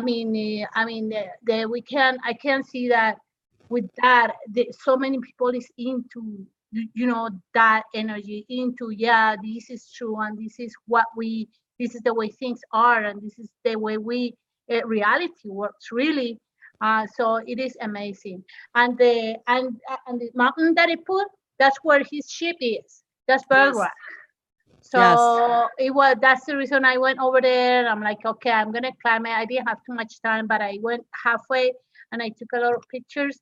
And it's like, that's where I think it's 5,000 kilometers or 5,000 miles. Yeah, because it's actually lower now than it ever has been, and that's one of the reasons why I want to go to a Bashar event in Sedona, because that is where his ship is located, right above. Exactly, and that's and the hike is not an easy. I mean, it's not like difficult. So you can just, if you have time, you can just climb it, feel all the energy, and it is amazing. It is awesome. So that's the reason I put the mountain. That's Bell Rock, and that's where his ship is. And it's amazing. Maybe we need to get together and go. I would love that. I mean, that's kind of on my, it's in my world of workings and agenda of that. That is one thing I would love to do, is be able to do, that's been one of my dreams, you guys, is to visit like every chakra point of the planet and speak light languages and meet people. But I would love to get together with a bunch of people, especially in Sedona. And I know that Shakina Rose sings there a lot. She lives there, I believe, and she sings at Bell Rock a lot, light languages. There's something about being there, and not to throw out like names, marketing names, but weird part is when you said that about Bashar's ship.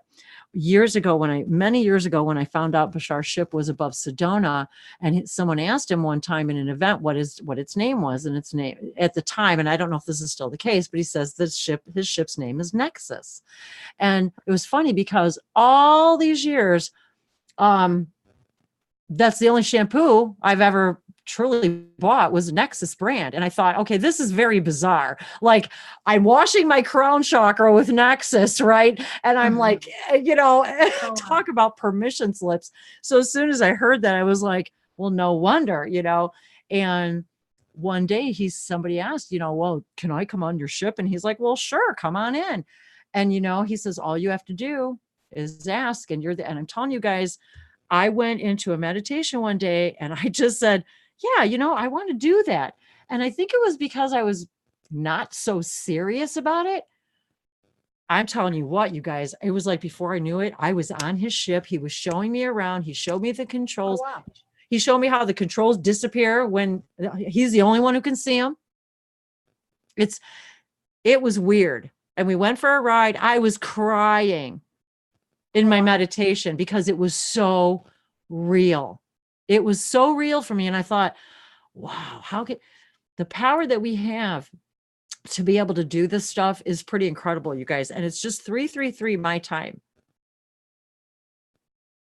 And 3 and the triangle. And I mean, seriously, and the triangle and the pyramids, 3. Seriously?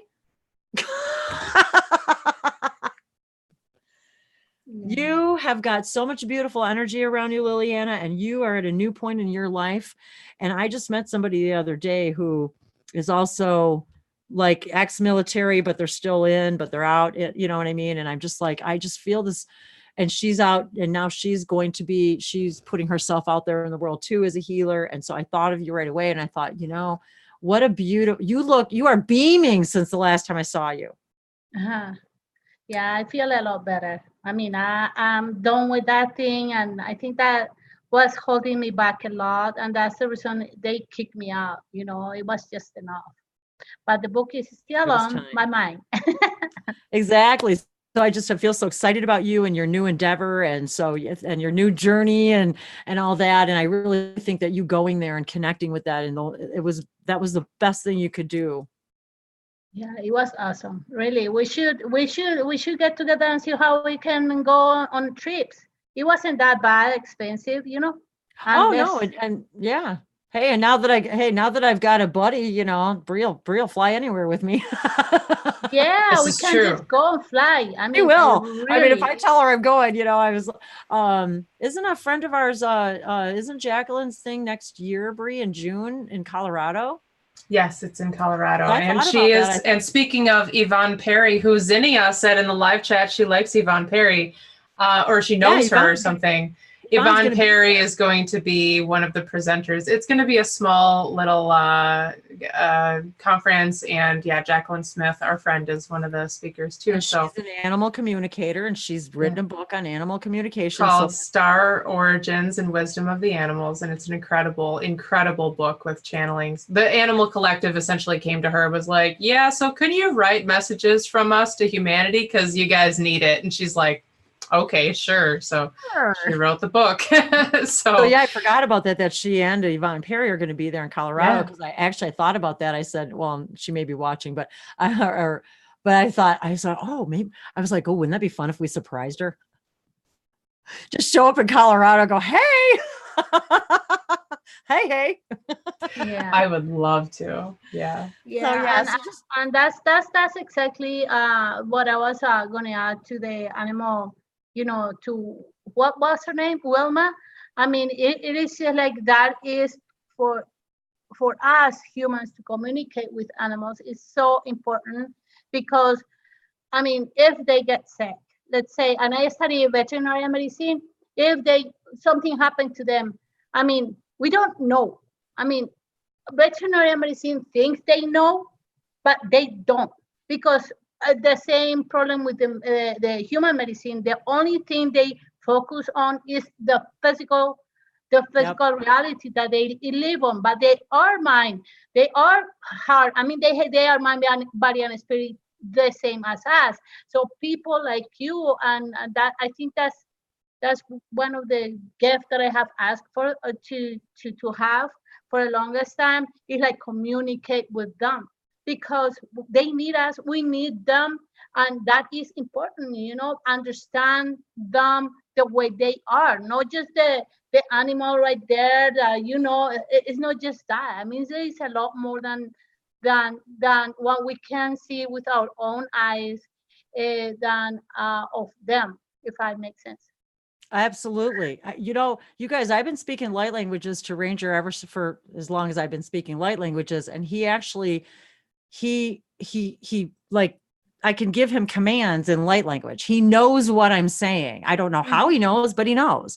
I can have conversations with him. I can, it's very, I mean, in light language, and maybe it's the tone of my voice. Maybe it's not, I don't know, but I can communicate with him in light language, even in ways, even my human words don't always work. And like you just said, Liliana, we now have the power, you guys, to heal our animals and ourselves. Yeah. Like you said, not just the physical, but we can heal the physical with the light language, with the intention, with everything. And just like our Western medicine, we've forgotten how to. This is what holistic means, is whole. It doesn't mean you have to abandon one for the other. It means that bring them together, find your balance. And from my experience, I was able to let go of that kind of medicine completely. Mm-hmm.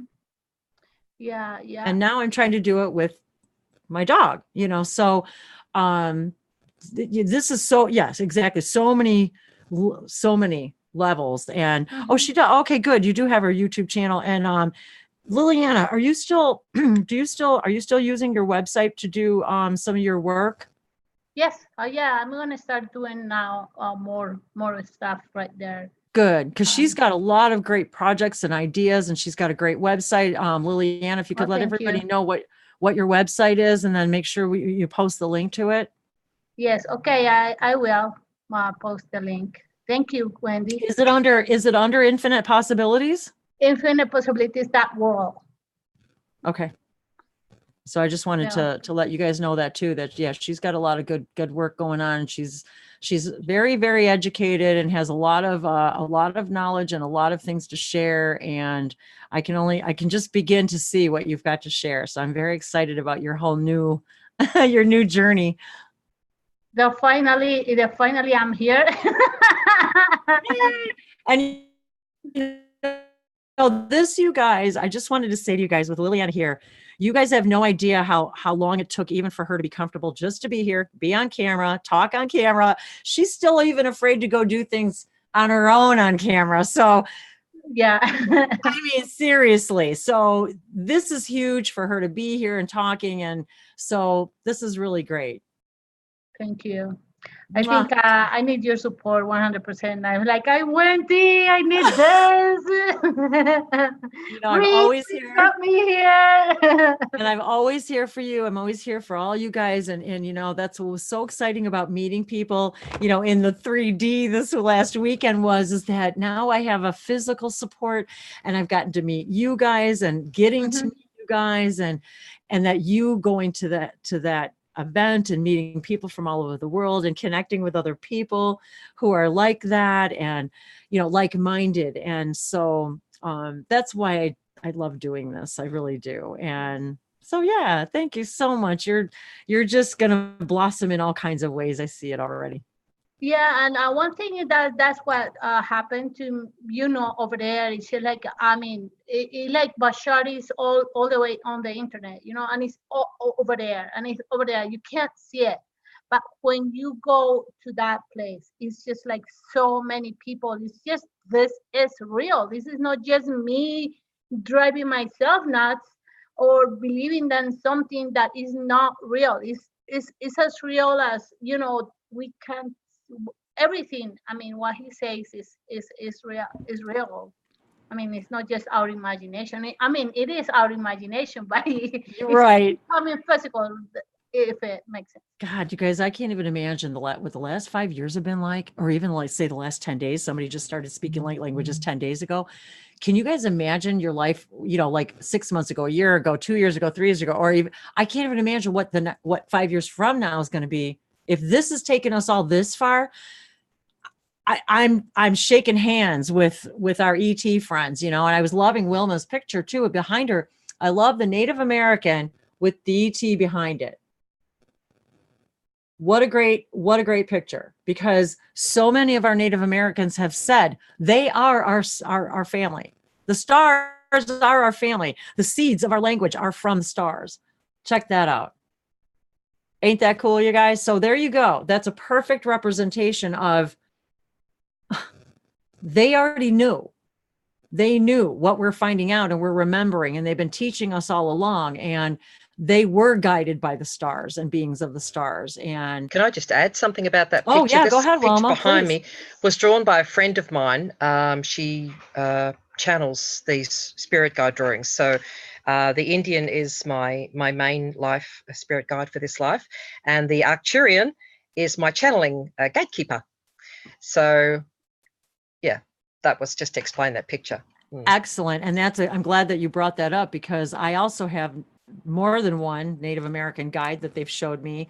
And so I love that shows your guides. And so that's really great. I like that a lot. Thank you for and the best and the most amazing thing about it is this friend of mine, she's actually visually impaired. She has only 10% vision, and she does these spirit guide drawings, and she also creates little things that she calls them spirit tokens. I'll just grab a quick one. Wow. Oh, wow. Okay, This is called cool. This is called Dragon's Call. She created this just for me. I mean, I didn't ask her to. I had another one and it broke, but the crystal was the same, the labradorite. Wow. And so she said, I'll fix it. She said, my guides are telling me you need to upgrade your token anyway.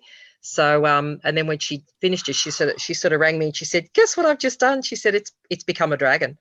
Whereas when I initially purchased the token, it was called Mystical Energy Pool, and it was like the crystal, but it was inside a round. It almost looked like a mirror. So, and it was called Mystical Energy Pool, but it became a dragon. So that was a couple of years ago. Wow, thanks for sharing. And it was funny because she colored him green, and my dragon is green. Well, so, and yeah, Bree's pretty really connected to a green dragon, and there's a lot of green, or a lot of dragon energy archetype, that we've actually been talking about it for the last few weeks on Wednesdays about the dragon archetype energy. And actually Bashar, in one of his events not too long ago, had some things to say about the dragon archetype energy. So very interesting. Wow, that's so cool. That is the coolest freaking necklace, Wilma. Oh my God. I'm like drooling over here. Like, whoa. I really like it. But I've got a couple of other ones that she created, and two of those, interestingly, are Gaia connection. So one is actually called Gaia's token, and the other one is called Harvest Pride, which is also a connection to Middle Earth. So wow, lots of Gaia. Lots of Gaia. Yeah, I didn't. You kind of like just choose the token because it draws you, and then once you choose it, you have a look what the description is, and it was interesting that I chose 2 Gaia tokens. Yeah, that's awesome. That's really great. Thank you so much. That's lots of connections to Gaia today, and getting lots of information about all of this and crystals, and these are all of this is just gives us more permission to be more of that we are. Oh gosh, you guys, I almost forgot to show you. I have to show this to you. So where is it? So I'm shopping, and it was just the weirdest day, you guys, even in the grocery store. So I am shopping, and then I turn around and I found all those things that I was telling you guys about. But right before that, I took a photo of it. Where did I put it? Here it is. Here it is. I could not believe this. You have to show this, Bree, or whatever you got to do. Enter. I can't believe it said that. If you can see my screen, it says, enter Grapery's Galactic giveaway. Now, mind you, I'm in the grocery store, guys, and I'm looking at the grapes, and I'm like, what did I just read? Enter Grapery's Galactic giveaway. I look at the bag, it's grapes. Then I look at the other side of the bag, it says Moon Moolah. And I'm looking at these grapes are called moondrops. Have you guys ever heard of grapes called moondrops? No, I hope they are natural grapes. They are so awesome. I don't know if you can even see the picture. They're called moon drops. Discover flavor that is out of this world. Moon drops, one of a kind shapes, suggest an equally unique taste experience. Our heavenly taste, you'll agree, these moon drops are stellar. I'm like, and this was right before I met Sarah at the checkout. No, this is really hilarious. And this was right before I found this stuff, you guys, and the magic. And I'm okay, like, I'm so glad that Alicia is watching right now. She's in the live chat. Guys, these are the moon drops, you guys. Oh, they're great. I've seen those. Those are really good. Yeah, I've had those before. I forgot. They are called moon drops. They're called moon drops. They're actual grapes. They're actual, well, I'm telling you, they're freaking delicious. That sounds amazing. It's reminding me of Alicia's analogy with how fractals work and the whole, the oversoul and everything. And she has this grape analogy and we talk about it a lot. So okay, that's funny. And I didn't even realize that, but that's true. Yeah. If you guys think about that as your soul and your soul fractal, if you can think of it as like a big old grapevine and then all of the grape bunches that grow from there, and but you know, that's kind of like what our soul fractal is like. You're still a part of the main plant. You're just having a lovely experience all on your own as a grape, but you're still a part of the branches and the family, and then the entire bush, and then the root system below it, and then everything else that, you know, when we eat stuff, you guys, we're eating light codes. I mean, seriously, think about it. You've got the codes from the earth, the crystals in the earth, the sand, the soil, the water, don't even get me going on the water. That's a whole subject for another week. I just found out about something brand new that I didn't even know existed before. So amazing how this stuff happens in our, but the fact is that, you guys, it was because of the vibration that I was in that I would even come into something in the grocery store, even called moon drops or a galactic, seriously, a galactic giveaway. I'm like, in the grocery store. Well, it is a grocery store that you're walking into, so I'm not that surprised because that's the reality that you're putting yourself into. Of course, I'm going to encounter galactic giveaways on moondrop grapes. You're very funny, Wendy. I love that. Thanks for sharing. Makes me want to eat grapes. I know they're really good. So we're over the 2-hour mark. Yeah, we are. I wanted to see if anybody else wanted to share anything. You guys can just like raise your physical hand, raise your Zoom hand. Raise your Zoom hand or your real hand. Or Ivan is just geeking out right now. Why is Ivan geeking out? Yeah, he's laughing at my moon grapes. Probably. I'm laughing at your moon grapes too. All right. Well, I'm going to give a quick. Oh wait, Ivan, he unmuted. Ivan. No, I can't help but with Wendy doing the whole raise the roof thing. I was like, oh, Jesus Christ. Well, no, not you, Yeshua. Don't mind me. I'm trying not to bust out laughing because hey, calm down. Don't get excited. Even my dog is like, it's like, you're excited. Why are you excited? Because we're speaking light language. Yes, that's okay. Chill out. I've been having a bit of a running joke with the angelic realm, and Yeshua just happened to jump in that whole thing. No, it's interesting. You're talking about light language, and every single time I think of you now, I think of light language linguistics, for the simple fact, my dears, that I've gone from so I'm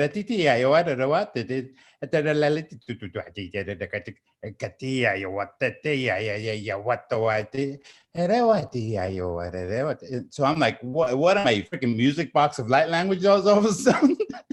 So anyways, no, because yesterday 2 more light languages came through, and today another one came through. So I'm like, wait a second, that's not my original. And then went from that to Miss Wolf. The one that came forward yesterday was the Wolf Clan, which is very stern, very strong, very gentle-hearted, but very protective. So yesterday, as I was meditating, I started speaking light language. I was like, I'm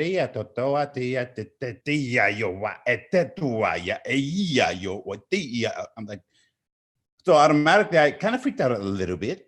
So I decided to call my angelic family. I'm like, and then I checked in with Source, and I was like, hey, I know I'm in my heart space, and I know I'm calm, cool, and collected, and full of love and all this, but this became very, very intense all of a sudden. I'm like, Well, oh was my it like intense, powerful, or was it intense like you felt icky?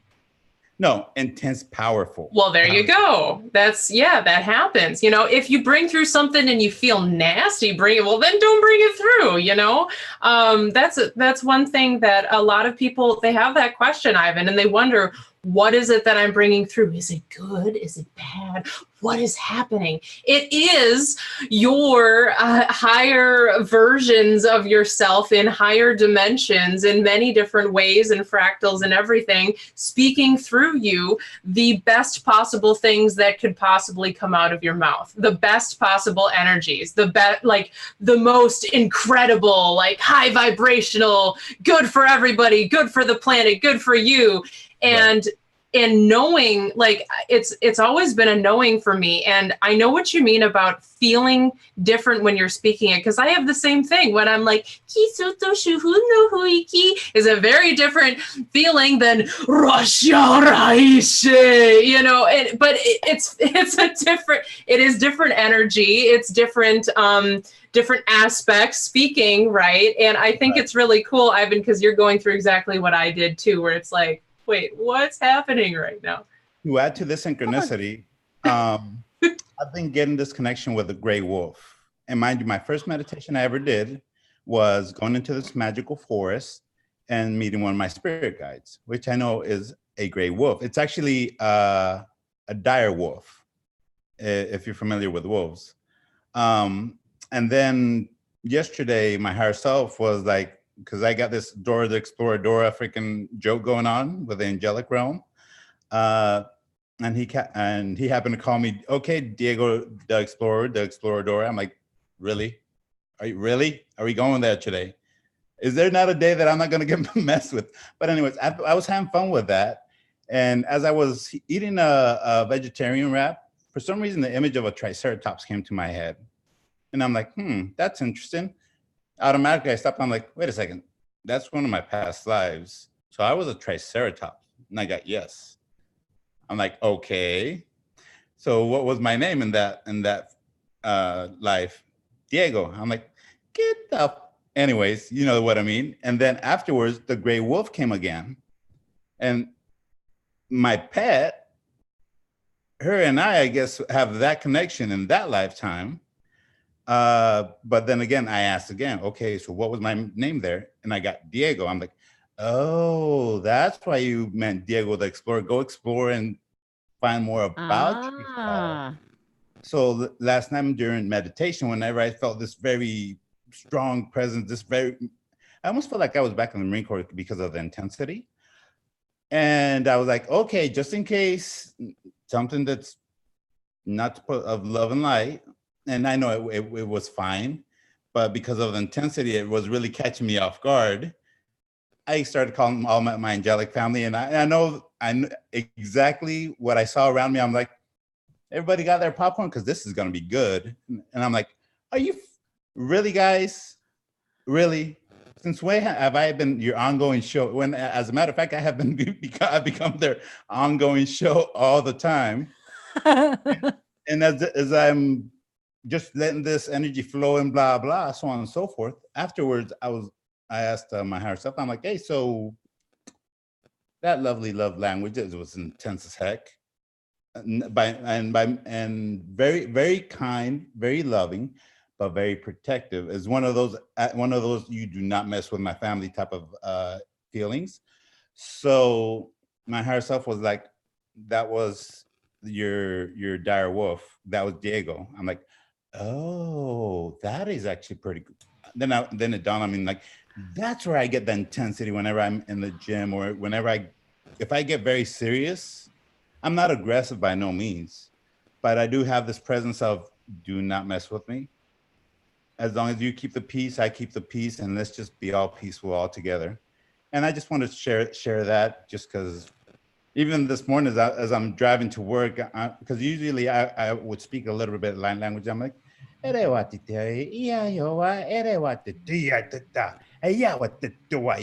almost like I'm preparing for battle, and I'm just getting to that mindset. I'm like, whoa. I know what you mean. It is kind of weird. Well, it's funny too. I was looking at Stefan's comment too about Diego the Explorer, because I was called, it was The Adventures of, what is it? The Wonderful World of Wendy and her Ranger the Explorer, or something like that. I always had that in my head, you know. That's so cute. And then Fletcher's a ranger. That's why I named him Fletcher, is because I said he makes bows and arrows, and rangers make bows and arrows. That's and then I meet right. you, Wendy, with Ranger the dog. But I wanted to actually read Stefan's comment because it's really synchronistic. Stefan said, did you say Diego the Explorer? Ivan, a friend of mine who makes rap, calls himself Diego Explorer, and he posted today a song, and I commented on it, and now you're freaking talking about this thing. Okay, so what's up with that? That is absolutely hilarious. Was it yesterday or today? I saw a thing on Facebook for the first time. Somebody posted a book that they wrote, and it was called like White Wolf Quotes. Oh, now, wow. Years ago, I had a very deep connection with the White Wolf Collective, and they gave me a whole page list of names of the pack names, and then Michelle has sent me. I've got a couple of people send me postcards with postcards with the white wolf on it. It's like so, and the gray wolf. I mean, so this whole wolf pack thing, you guys, and I don't know what's going on. But this whole wolf pack thing has been really weird in my awareness for like the last 2 weeks. That has something to do with this and these hangouts. And I don't know what, but they've been telling me this about the wolf pack. That's and then last week when Peg mentioned about her, having the wolf as her last name, but it was spelled a little bit different. That's also part of the reason why I wanted to come on to this hangout, because I very strongly felt that I had to share this with you. That's weird. And then Bree, you guys, I don't know if you saw this, but Bree gave me this for my birthday a couple of years ago. And look, the wolf is right in the center. Mm-hmm. Mm-hmm. And the phoenix and all that. So it's got a little bit of everything going on. I love this thing so much. And then all the elements in the center and the galaxy and the actual galactic center and just all of this. Look at the rainbow. And then we're talking about, with Don today too, and the phoenix. And I just feel this is very representative. Can I tell you something real quick about that? I'm looking at that, and I'm looking at myself, because the wolf aspect, the phoenix aspect, how the whole freaking tattoo and all this other stuff, and then you have me being aquatic. Is that water on the bottom? Oh yeah, there's so much stuff going on in this thing. There's water, there's stars, there's flowers. Look at the flowers down here. That is beautiful. Bree. Bree, I never noticed it. Did you see what these are? Those are the dandelion seeds. Oh my God. I didn't even know that. I told Bree a while back I wanted to somehow incorporate the dandelion seed when it's blowing after it's ripe, after ripe. You know what I mean? After they go to seed and how they blow and I never noticed until this moment that there was those dandelions on there. There's so much energy going on in this thing. I love this so much. And I can put her card on here again too, you guys. It's called Gathering Visions. Are you kidding me? That's the name of her business, Gathering Visions. Her name is Lisa Nomikos, and gatheringvisions.com, you guys, gatheringvisions.com. She makes some incredible stuff. She does. And she's a bright light. She channels all of her art. Yeah, I met her at a Mind Body Spirit Fair. When I saw this, when Bree gave this to me, I was like, oh my God, this like says everything about me. It's like, it was so weird. Wow. And the Phoenix, that's been not only from our conversation about Phoenixes last week, Ivan, but then within this past week, I've had many synchronicities in my life about Phoenixes. And so that gets into some other stuff with some other friends of mine. And I wanted to also mention what I think is really interesting, Ivan. Temple Beautiful, our friend on the YouTube live chat, had said that the language that you were speaking was in ancient Sumerian language. Oh, wow. She had typed Tashe, I don't know if I'm pronouncing this right, Tashe Etet. The first language that you had spoke today, apparently, she was getting that it was an ancient Sumerian language, and she knows a lot about ancient Sumerian. She speaks ancient Sumerian, and she has talked to other people who do too. It's one of the light languages that comes through, and it just also goes back to the whole conversation about languages on Earth, everything on Earth being from different parts of many different galaxies. This is a star-seeded planet, and I was just talking to someone yesterday, I think, about the wolf, and about something just came back to me. Who was I talking to over the last 3 days? Was it Wendy? Somebody was telling me about the wolf, and that there's only certain people, or was it Ivy? That certain people can, whatever you call that, breed or sell the wolf. The wolf hybrids? I was just talking to her about it. Actual wolves that you can buy. Like, do you mean like bred with dogs? No, actual wolves. And I think what'd she call it? What'd they call it? Not gray wolf, not what? There was another name for it. This is really weird, you guys. It was just like the date 2 days ago or something, or today, and they were just talking about it, that there's only, maybe it was Ivy. I'll have to look again. They were talking about actual wolves, that there's only certain people that can, breed them and sell them and own them. And, they're all tracked and stuff like that. Anyway. Wow. I haven't heard about that. So something about that, about the wolf thing again. So cool. Christy's here. Hi, Christy. Hey, Christy. Thanks for joining. I wanted to read Temple's comment. She just said again, yes, it's ancient Sumerian. It's also really close to ancient Egyptian, the language that you're speaking, Ivan. So there's something going on there. And that is interesting, because yesterday I've discovered not only the Atlantean connection, Lemurian connection, but yesterday I finally stumbled into the whole Egyptian connection. So I find that actually very, very and that's interesting too. That's really weird too. And then when Sharon said it to me at the restaurant the other day about, my Egyptian connections and pyramids, and I'm just like, to that point, it just clicked in my head. God Anubis, he's depicted as has a head of a dog, black.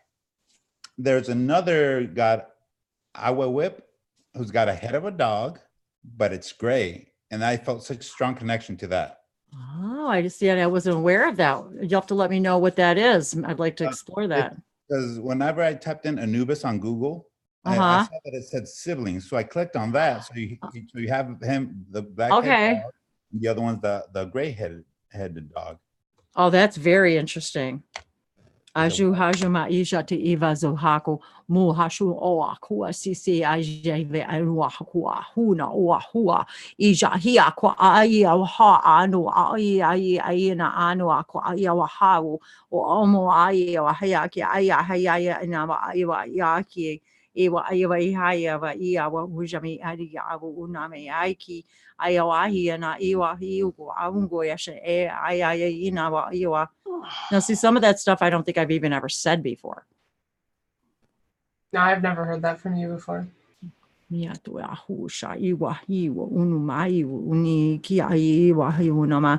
don't know. It's just getting mixed up with some other stuff in there in my head.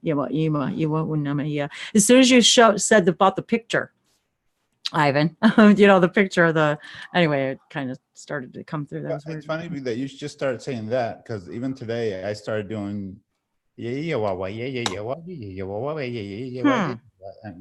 I'm trying to figure out what this one is. So maybe we're having some kind of a, like connection thing, and some new thing, some new language or something. Right. Yeah. But as soon as you started speaking it, I'm like, oh, that sounds a lot, because I was toying around with the other one, And then all of a sudden, I tried to switch back to Eddie, hey, what? And what came forward was, yeah, yo, why, yeah, yo, why, yo, why. I'm like, wait, what? It's just a whole new frequency for, you know, to explore. That's really great. And I just got from my higher self. It's like, keep it up, Diego the Explorer. I'm like, really? See? Well, hey, you can't make this stuff up. Really serious, you can't. Oh my God. Yeah, and that sounds more of a Native American language. Have you checked on those languages? Because I've heard them talking, but I mean, like the first language, it seems like a lot like Native American. So I don't know. Well, I have to share this with you guys. A friend of mine actually validated that the light language that I do speak is shamanic. In other words, is a shamanic dialect. So, which I found very interesting, that I've discovered that I will be working with shamans apparently. So it's going to be, it's very interesting. And I find it actually very fun, because I'm like, ooh, here's a new toy. What can I do with this? But obviously in a very lighthearted way. Well, it's that is a validation for you too, because I've been very connected, that whole shamanic thing. And the other day, I don't know if you were in the hangout with us, and I had done a video, and I was asking my guides about, you know, they said it was the shamanic council, and I'm like, oh, okay, you know, and I'm like, really, you know, I was just like, even though I know it is, it's just, so I walk in the house and I uploaded the video, and I walk in the house and my husband says, all of a sudden he blurts out of his mouth, shamanic healing. I was like, where did that come from? He says, I don't know. All I heard was shamanic healing. And I was like, that's all I needed to know. I have to tell you this, whenever it was validated that Eddie Titioi what sounded shamanic, the lady that verified it said that the shaman woman has come forward and she's given us a message. And this shamanic council is interested in what we're doing and wants to work with us. We just needed to give them, at least a group of us that were happen to have the conversation, that we need to give them the green light to, hey, move forward. Oh my God. Well, see, you that guys. Point, right. I was having a conversation with some other lovely people. Because I told another friend, our angelic brother, about how this dire wolf essence, intense light language started coming forward as I was listening to shamanic shamanic drums, and he validated that, and he said, they're saying you need to continue doing that. You need to continue evolving that, because that's going to help me tremendously. I'm like, wow, this is very, very interesting. So that's cool. Well, see, exciting. Lots of validations just happened there. I could just feel them like bouncing all over the place. So that was really, really good. I know Peg wanted to say something too, and yeah, I wanted to see if Christy wanted to say hello as well. Okay, let's start with Peg. Hey, Peg. I will unmute you. Oh, hi. Okay. Liliana's name is the name of my guardian angel. Oh, wow. And the word came to me and I wrote in it, I don't know if it showed up or not, a werewolf. We're all becoming a werewolves. Like aware, aware, not werewolf. Oh, I like aware. That. Aware.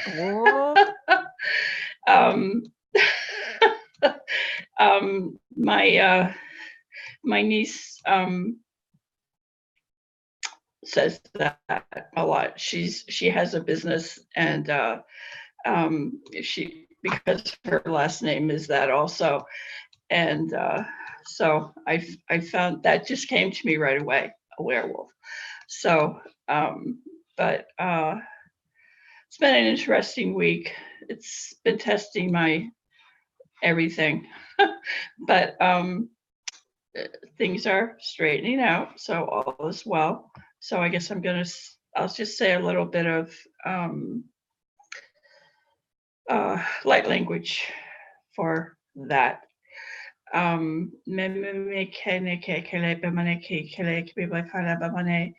ele kani ki kile ki bibana ka kale ki bibana ki mama ni kani ki ala ki bibi ki kile ki bibana ko mama ni kile ki kile ki bibana ki kile ki bibana ka ele kani ki kile ki bibana ki kile ki ale kani ki kile ki bibana ka kale ki bibana ki.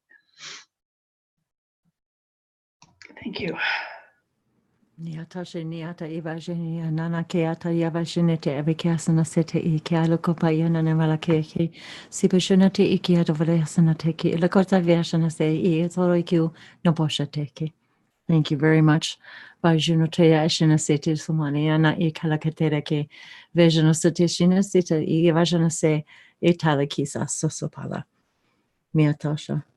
And I'm hearing again the angels of Gaia. Davashanatea sasesha. Yeah. Thank you, Peg. That was beautiful. And thank you for sharing that. That's a lot.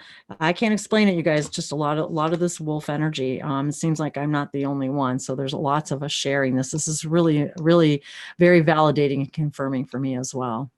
And I just have one more thing. 16 years ago, when I walked into a chat room, the first person I spoke with, her name had wolf in it.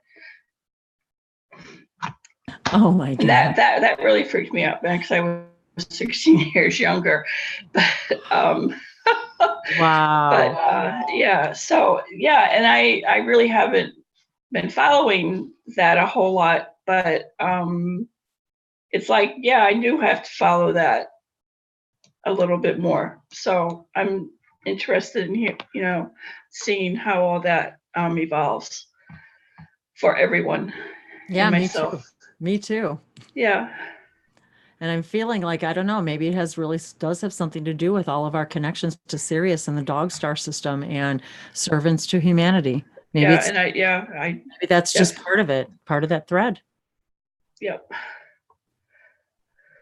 That we're all doing this alone. And so many of us feel alone, like the lone wolf. We're doing it alone in our space, in our neighborhood, in our city, in our town, in our state, in our province, in our countries. We feel as if we're alone, but yet we feel like the lone wolf, but yet we are a pack together.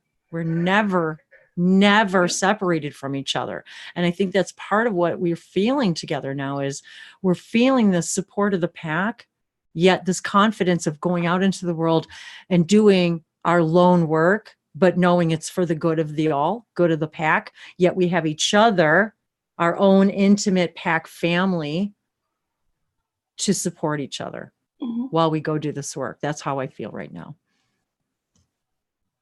Yep. No, that's true. That's really true. It's important, I think, for us all too. So thank you, Peg. Thank you. I appreciate that contribution. Thank you very much. Yes, I'll tell you, Shana. And Christy, is there anything you'd like to share before we wrap up here soon? Or yeah, thanks. Hi, how are you? Good to have you, Wendy, again. For giving me the opportunity. And hello, folks. Yeah, I'll share briefly. I was speaking to Wilma, and I was speaking to Don and Peg recently. I don't know whether you've heard the story. I was explaining in the chat that I go down to the forest at night and I play with our friends in the sky, because they come in and I have this relationship. And so I sort of have moved from the family home because I was drawing too much attention to my wife and neighbors and all that. So I says, I'll get into the forest. So I go down to the forest with my flash lamp and I spend a few hours down there. So I've just come back. And but I said to the group last week, I was walking through the forest and it's quite dark, and I came across a wasp hive. I think I might have mentioned it here last week, or it might have been to another group. I came across a wasp hive that I'd look at on a daily basis, and it's under an oak tree.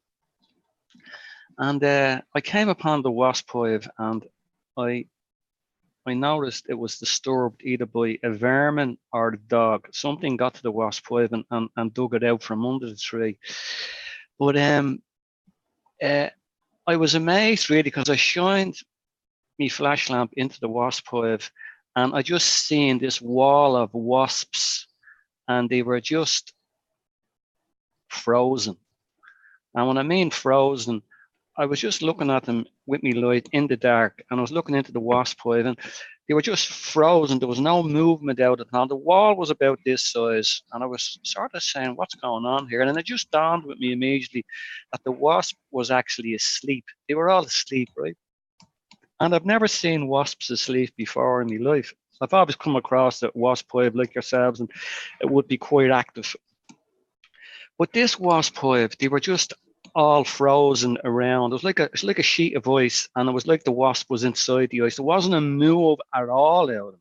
They were just completely still. And I was just looking at them, and it was so beautiful to watch. And I was looking into the beehive, and I could see how the wasp hive was damaged. And even though it was damaged, the wasp had made a conscious effort that day to try and rebuild it. And they weren't prepared to leave it yet because it was their home. And I got lost in that moment, and it sort of reminded me much about us humans down in this reality. Like, it doesn't matter how difficult it gets for us, like, we're willing to go the distance. We're willing to hang on in there, like, and hanging on in there, like, I just in the moment, I was back down there again tonight, and I had a look, and they were asleep again, like, and it's like I've made this connection with the wasps, like, and I go down now into the forest, but I'm making an effort before I play with my friends to go and see the wasps, like, but they're trying to rebuild the nest, like, and I can see there's a queen in there, and they're making a conscious effort, and they're debating among themselves. Now, we won't leave this. We'll try and restructure it. Like, we might be a bit cold because it's being torn apart, like, but again, it just brought me back to myself and how fragile we are down here at times, like trying to grow on a spiritual level, like, and we're distracted by everything. As I said last week, the agenda is money, food, sex, materialistic things. Sky News doesn't stop. It's constantly on. And we're trying to pull away from that and get into solitude and try and shut down. And that's one of the reasons I break away. I try to pull away from the traffic lights and get into the trees, because when I'm in there, I'm part of everything. Like, I don't have to answer to anybody. I can just sit there in its glory. Like, that's sort of way. But the relationship with the wasp is coming a bit personal with me now, like, because I'm at the connecting to them, like, and there's parts of me feels sorry for them, and there's parts of me is looking at how glorious they are as an insect in this reality that has decided to come in and go the distance. And again, as I say, it brought me back to myself, and it brought me back to the struggles that I face on a daily basis, trying to stay grounded and trying to stay focused and trying to stay connected. And I'm still pulled into 3D. And sometimes I challenge myself on that. And then I say, Christy, put the whip down. There's no need to do that. Like, you're down here having a human experience, so enjoy it. Like, the sort of way, you're not going to be judged on your personality by source energy. So have the ice cream, like, the sort of way, and live with it. But yeah, that's all I have to say. I thought it was interesting. I love that. What a beautiful. See, this is when we're aware and we become present in the moment. That's the kind of experience you have. Yeah. That was beautiful. Really beautiful. Coincidentally too, Christy, a couple of weeks ago, well, I guess it's maybe been a little bit longer than that, probably a couple of months ago. It was during one of these hangouts the day before, if you guys remember, I was stung by a wasp, and it was one that I had never encountered before, this particular kind. And I've been stung by bees and wasps and hornets and all kinds of things. I have never had a reaction like I did to this particular one, where literally my arm swelled up, my hand swelled up. I did not even recognize my own body. And it was weird because when it happened, in that moment, it was like they said, or I felt, this is an initiation for you. And I don't even know if I even understood if it was a connection between me and them, but what you just said, and the fact that you also had this experience with this wasp nest, it makes me feel like there was something more to that. And even Bree had a conversation with someone else, I think, after that, where they said the same thing, where they were stung and said that they felt it was an initiation, and when you said that just now, it made me feel like, wow, what is that connection? And is that what it is, that you guys, this is not easy here? Like, yeah, well, the WASP collective has come into this reality at this time to have this experience, and and yes, they're down on earth and they're trying to survive and they're producing the honey, whatever, like, and they're also distracted by the likes of me, my energy, because they could sense me tonight, and I was trying to keep my dog back, like. But I was looking at it, and I was sort of memorized by what I was seeing, like, and I was seeing the wasp had worked all day, and I just decided then, okay, let's rest, and they just all sat in a bed around the wasp. Wasn't a move out of them again tonight, and it was beautiful just to see. I've never seen a bed of wasps just Me either, frozen. especially being that still like that. Frozen, yeah, they're always active. You were frozen. I was saying, here they are, like, they're trying to restructure their hive, they're trying to rebuild their lives, like, and it reminded me again of ourselves, like, we're down here and we face the struggle on a daily basis, and we try and tap into our awareness as regards to our own spiritual development, and we have our higher friends jumping in to say it's okay, we're here to support you, like, this is just a human experience, get on with it, like, it's difficult. You were aware coming in what you were going to face, pre-birth agreements, blah blah blah blah blah, like, and unfortunately a lot the consciousness on the planet is not aware of that, like, there's very few sort of would dissect it and dissect it and dissect it the way we have discussed it in the past. So again, it was just wonderful to be able to experience something like that, because it sort of brings it back really home to self and an understanding of really how powerful we are, like, how powerful the wasp is, like, and we're down here and we're trying to make it back home again, like, and we're having this incarnation, which is just a blink of an eye. That's all. Like, can it be over? It's just a trip. 50, 60, 70, 80 years. It depends how you want to roll with it. It's entirely up to you, like, so it's a wonderful opportunity to have, like, and I'm at a stage where I'm trying to embrace that, like, and I'm trying to fall back in love with myself, like, because we've all sensed our abandonment in the past and how we've rejected self because of our belief systems, because of life experience, so it's really wonderful when you grab it, like, and you say, yes, I've been given a choice here, like, and we're on the road back, like, so thanks for listening. Wow. This isn't it interesting how our animal collective has co-created this with us to help us discover these things, to show us these moments, to have these experiences. I've had some of the most amazing experiences. You guys just sitting for, 5 minutes or 20 minutes or a half an hour sitting and looking at, the dragonfly or an ant or a bee or just the hummingbirds. I could sit and watch the hummingbirds.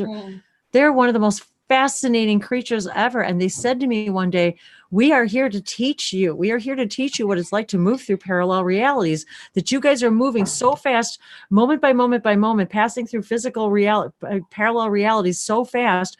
Zoom, zoom, zoom. It's like your wings are beating so fast, you can't even see it. All you see is a blur. They said, what do you think we're here to teach you, to show you, to reflect to you? Yeah. Every single thing here on this planet is here to reflect a part of what we are. Yeah. Definitely, so I love that you shared that, because even these things that seem so incredibly insignificant, or like these trips to the grocery store or the pizza place, what seemingly could be so insignificant could be the most life-changing moment for anyone. See again, like, it's not because I go to the forest that we all try and get into nature. When I go into nature, like, I completely come back to oneness. I'm completely free. I'm free from my thoughts. I'm free from my analyzer.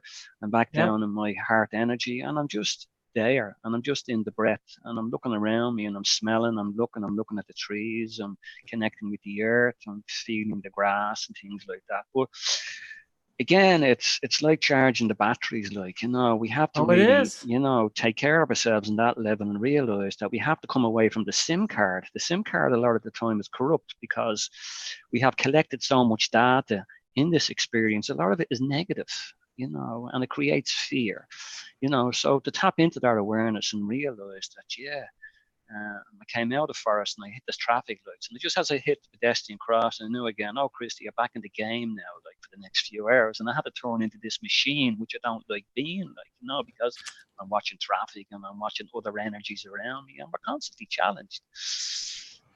So interesting.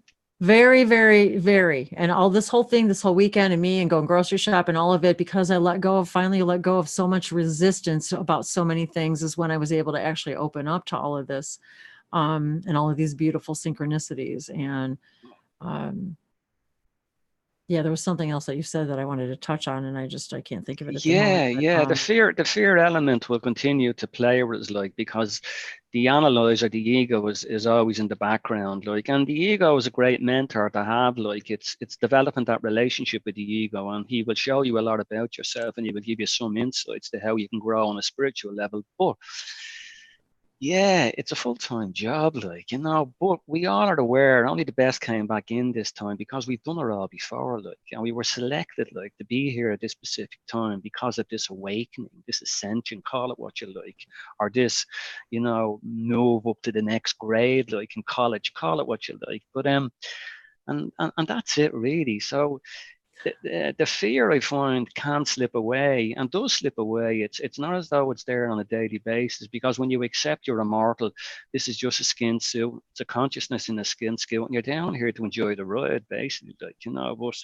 we're being challenged because the system is playing games, of course. Like, And I can't get enough. Last night I was watching the moonlight again, and it's like I have to tear myself away to go get some sleep and some rest, because I'm feeling so beautifully charged by all of this energy and these celestial bodies. And I went to take a picture again last night, and literally my hands begin to ache, you guys, because I take so many pictures and stuff. And last night they said to me, put the phone down and just listen, just absorb, just enjoy it. Like you said, you only have so many minutes here and moments here on earth. And then so many of us are so possessed by the fact that we need to share it with everyone else, that sometimes we lose sight of the fact that this is for our experience.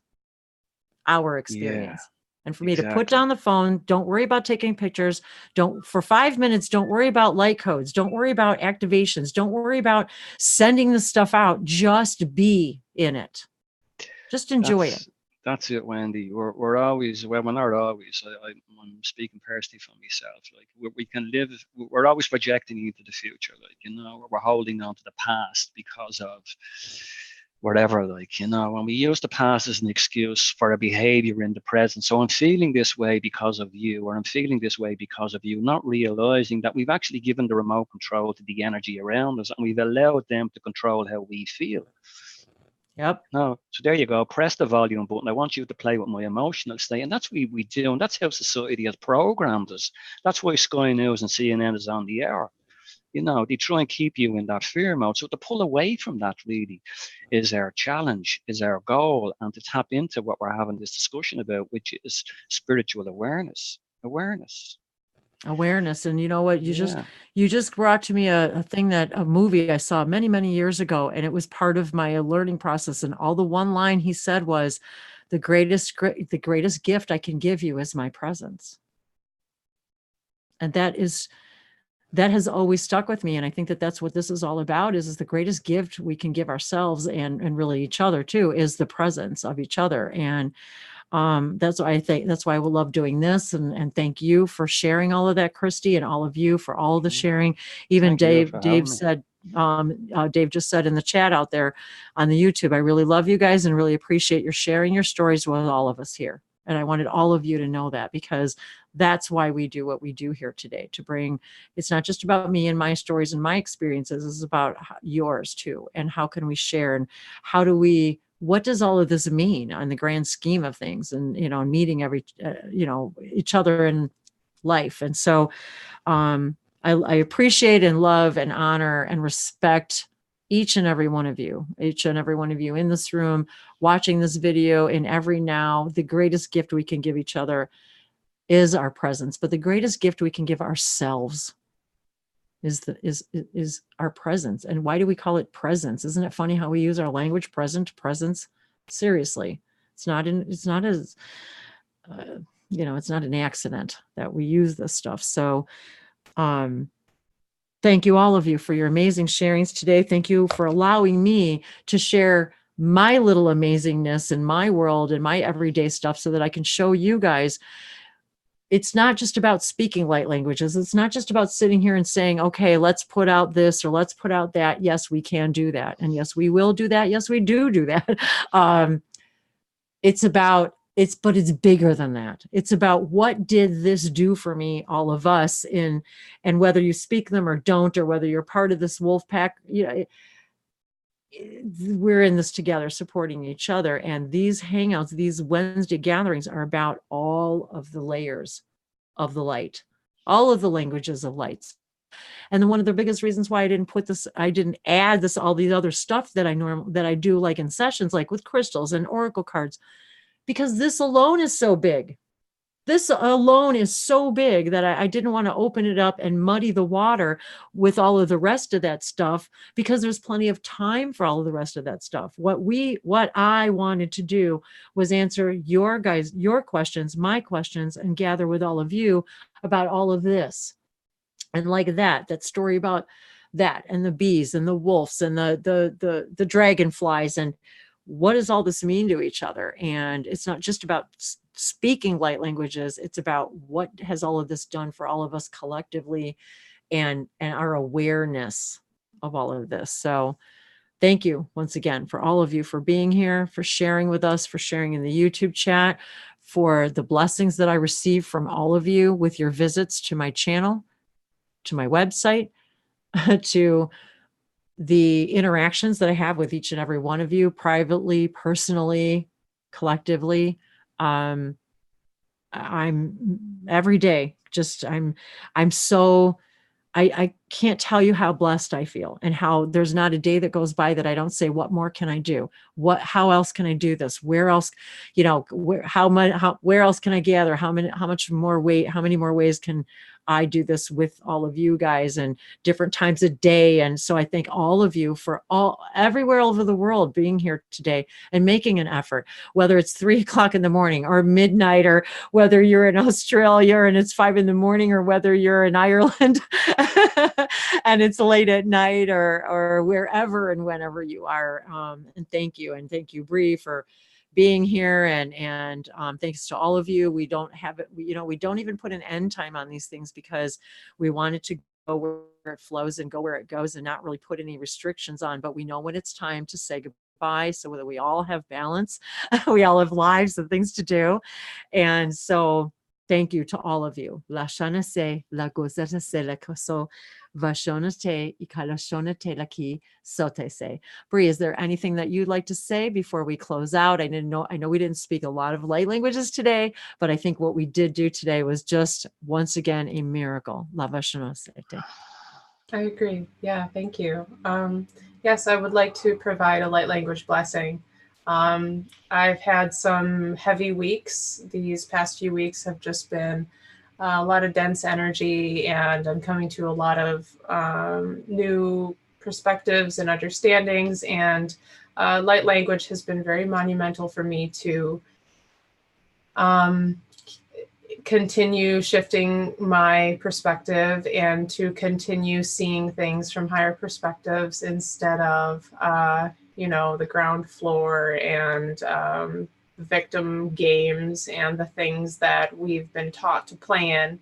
So I would like to provide a blessing for lifting our spirits and lifting the vibrations of the planet.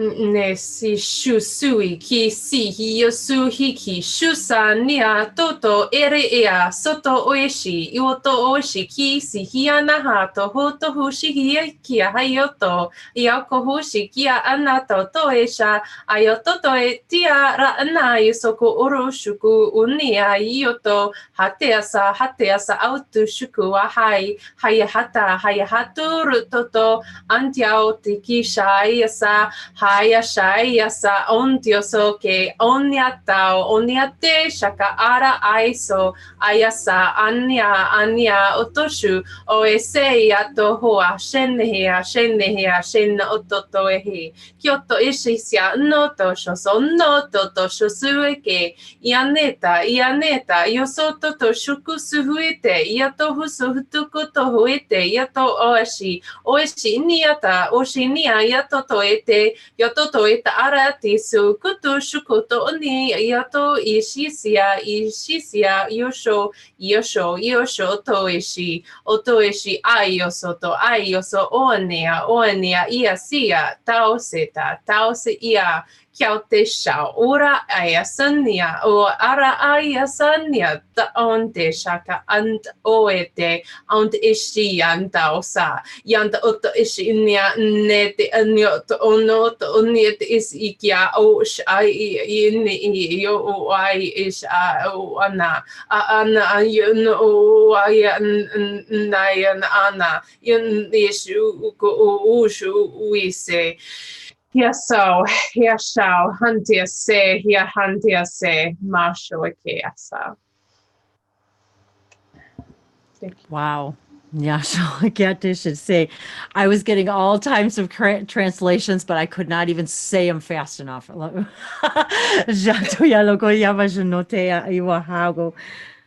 Oh, she seva shana teliki shana seda viashana eva kaishana soleha shavaliana eva ko aliki isuno seteliasa. It was almost as if I was hearing the story of the beginning and all the layers and everything you've been through and everything that we've experienced and you've experienced and what you've come to understand today about yourself and about others and about self-acceptance and self-love and accepting our creation around us and still finding the beauty and the passion and the balance and the gratitude for those experiences, even when they were the most difficult. And yeah, and we've been through some deep stuff. You've been through some deep stuff, you know, and and as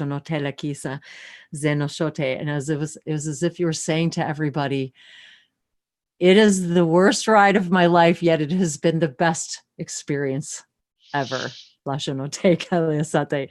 the most difficult, but the best, the most rewarding. So I was feeling all of these things coming through your languages. So Thank you, Wendy. Gosh. Yeah, so yes,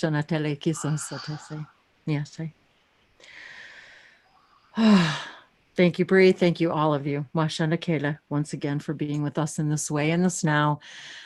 No matter when you watch this or we're here with us, you're always here with us, and everything is in this now. You will always be able to come back to this vibration, your family, your wolf pack, your soul star families. Just look around you, all of your creation, and see the mirrors, the reflections that you are. And as my guides first said to me, I am, we are, you are, Eliana, the mirror of Source. The mirror of God, the reflection of God. The reflection of Source. Vashanatela, each and every one of you. Malake, our reflection. Nyatolea, of Source. Mata. Nyata. Mahalo and namaste. Thank you for being with us today. And we do wish you grace, gratitude, and harmony. And it is an honor. And we hope that you join us again. Thank you. Masanatete. Piata.